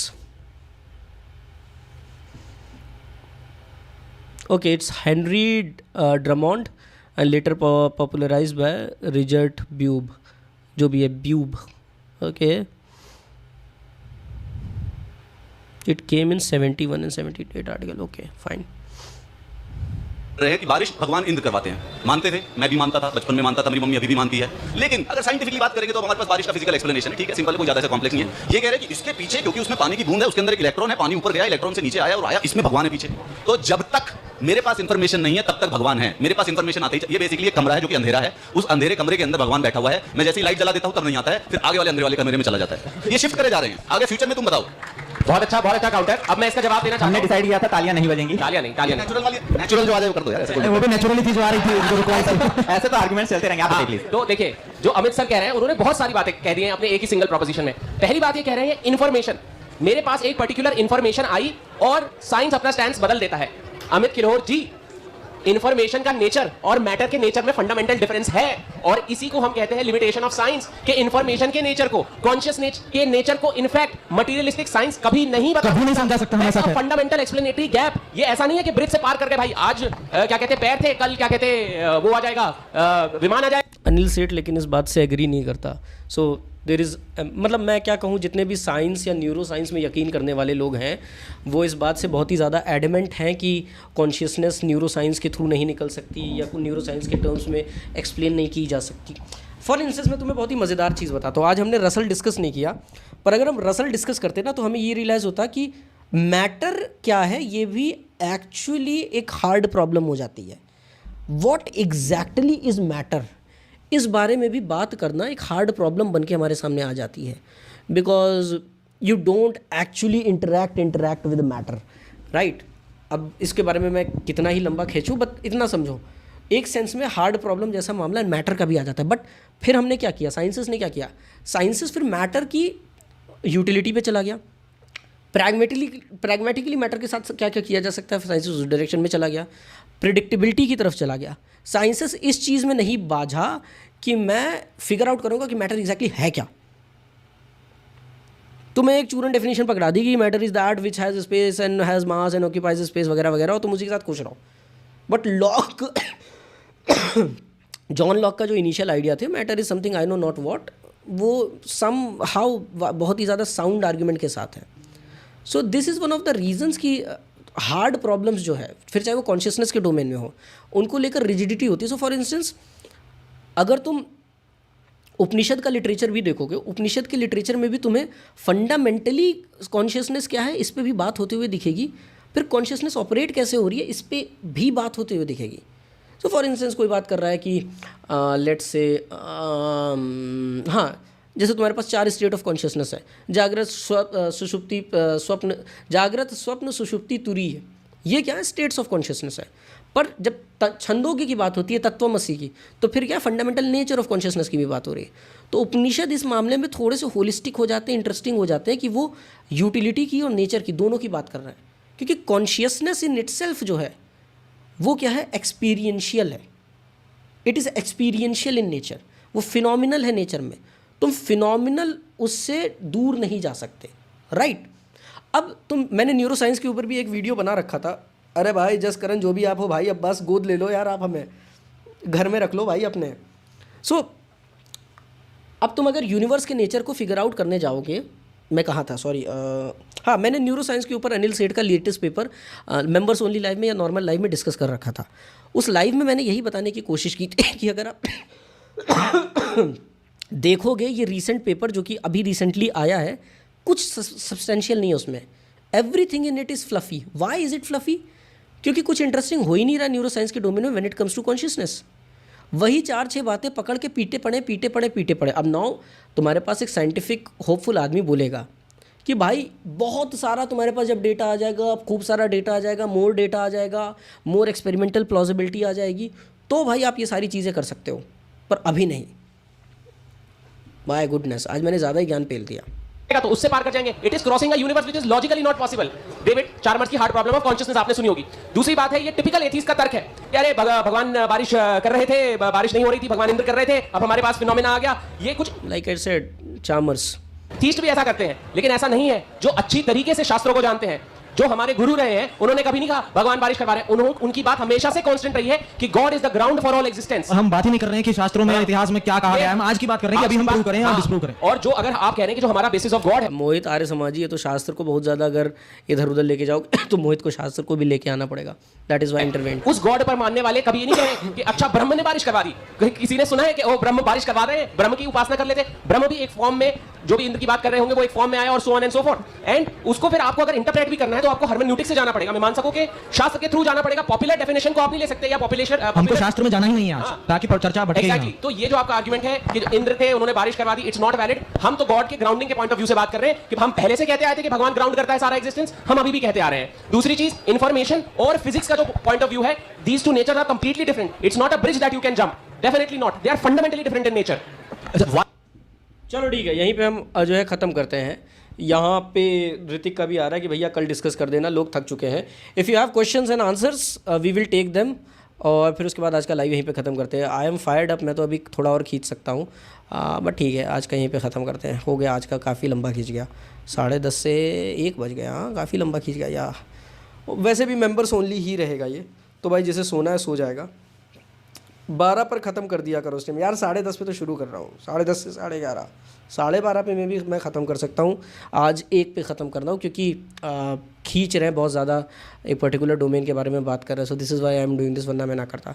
So if you have some questions और somethings shoot, we can talk about it. या जय हिंद। अबे तुम तो पिशाच हो, तुम तो रात भर जगोगे, तुम अपना छोड़ो। 20 मिनट फॉर क्वेश्चन, चलो भाई 20 minute for question, let's go. 20 minutes, let's go, let's shoot it. मुझे लग रहा है इंडिया को एक अच्छे एथीस की ज़रूरत है। तुम्हारा भाई एक अच्छा एथीस बन सकता है, लेकिन मैं हिपोक्रेट आदमी हूँ। थीज़म और एथीज़म पे लिटरेचर बनाओ। अरे यार कुछ नहीं करना है, तुम्हें दिखाता हूँ। ये देखो, तुम इधर आए, तुम एक वेबसाइट देख लो, ठीक है, जिसका नाम है स्टैनफोर्ड इंसाइक्लोपीडिया ऑफ फिलोसफी। ठीक, अब यहाँ पे तुम थीज़म सर्च कर लो, थीज़म। अब तुमने सर्च कर लिया, अब तुम्हें यहाँ पे थीज़म के टाइप्स दिखना शुरू हो गए, क्या क्या है थीज़म में। और फिर जब तुम इस लिटरेचर के पास जाओगे तुम्हारी हालत ख़राब हो जाएगी। लेट्स से तुमने बहुत ही आसानी से एथीज़म और एग्नोस्टिसिज्म पे ये एंट्री पढ़ ली। अब यहाँ पे तुम्हें मिल गई एंट्री अच्छी खासी, किस पे, and this is more than 7,000 to 8,000 word, like it's more than an entire paper. तुमने अच्छे से इसे चाट लिया, तुम्हारा काम हो गया। तुमने एथीज़म के ऊपर बहुत ही वेल ग्राउंडेड लिटरेचर पढ़ लिया। अब दिक्कत ये है कि बहुत ही ज़्यादा कई बार ये स्कॉलरली हो जाता है, तो उसके लिए तुम्हें क्या करना है, कुछ नहीं, कॉपी करो, उठाओ, पेस्ट करो, चैट जीपीटी में कहो मैं 15 साल का बच्चा हूँ मुझे समझाओ। बेशर्मों की तरह चैट जीपीटी से कहो मैं 14 साल का बच्चा हूँ मुझे समझाओ, और फिर वो तुम्हें समझाएगा लल्ला ऐसे ऐसे दूध पीते हैं, लल्ला ऐसे ऐसे चॉकलेट खाते हैं। That's it, simple. So how to argue for local atheism, low priors of argument, decisive evidence argument, global atheism क्या है, एग्नोस्टिसिज्म की आर्ग्यूमेंट्स क्या हैं, वगैरह वगैरह, तुम यहाँ से उठा सकते हो। अच्छा खासा लिटरेचर है। फिर तुम्हें अगर बिब्लो में जाना है तो बिब्लो तुम्हारे पास नीचे अवेलेबल रहेगी, वहाँ पे भी जाके तुम देख सकते हो।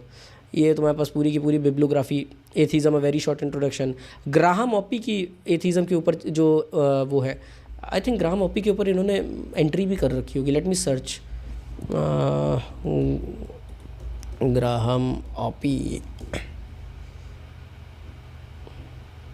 या ऑन्टोलॉजिकल आर्ग्यूमेंट नहीं, ग्राहम ऑपी के ऊपर डेडिकेटेड वो नहीं है, पर ठीक है, ही is a great guy in philosophy of religion. उसको भी तुम एक बार देख सकते हो, ही इज़ एन एथीस्ट, तो उस पर्सपेक्टिव से भी तुम चीज़ें देख सकते हो। That would be helpful for you as well. So या इस तरह से तुम पढ़ सकते हो। अरे मनीष भैया, बाबा इन लोगों ने टॉपिक बहुत ब्रॉड ले लिया, थोड़ा स्पेसिफिक करते हैं। नहीं, दिक्कत ये है कि लिटरेचर तो पढ़ा है पर वेल रेड लिटरेचर नहीं है एथीस्ट लोगों का, और उसमें भी जो है वहाँ बैठ के एग्नोस्टिक बन जा रहे हैं। They should not have done that. अगर तुम ये कह रहे हो कि मैं कम्युनिस्ट हूँ तो गोली खा लो कम्युनिस्ट होने के लिए, पर ये मत कह दो कि यार मैं कम्युनिस्ट हूँ लेकिन यार मुझे तो है ना कांग्रेस भी पसंद है, और मैं ना राहुल गांधी को बहुत पसंद करता हूँ, और मुझे लगता है राहुल गांधी इस देश के सबसे बड़े नेता। ये चीज़ मत करो। Have you read selfish gene by Richard Dawkins? हाँ भाई, पढ़ रखी है। भंडारा खाने वाले एथीस्ट नहीं हो सकते। ऐसा है, भले मैं भंडारा खाता हूँ और जहाँ जहाँ भंडारा मिलता है वहाँ खा के आता हूँ, but I would be bloody better atheist than all the atheist out there.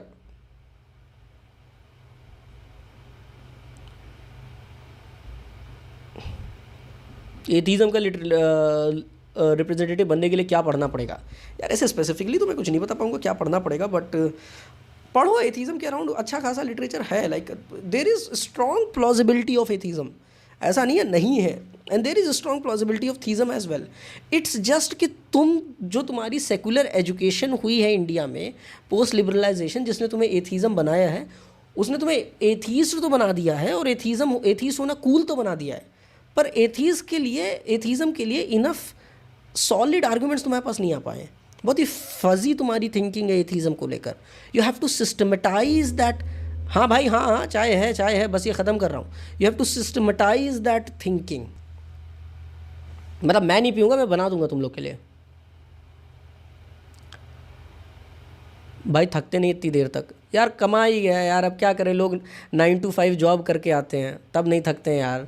1 घंटा ट्रैवल करते हैं, 1 घंटा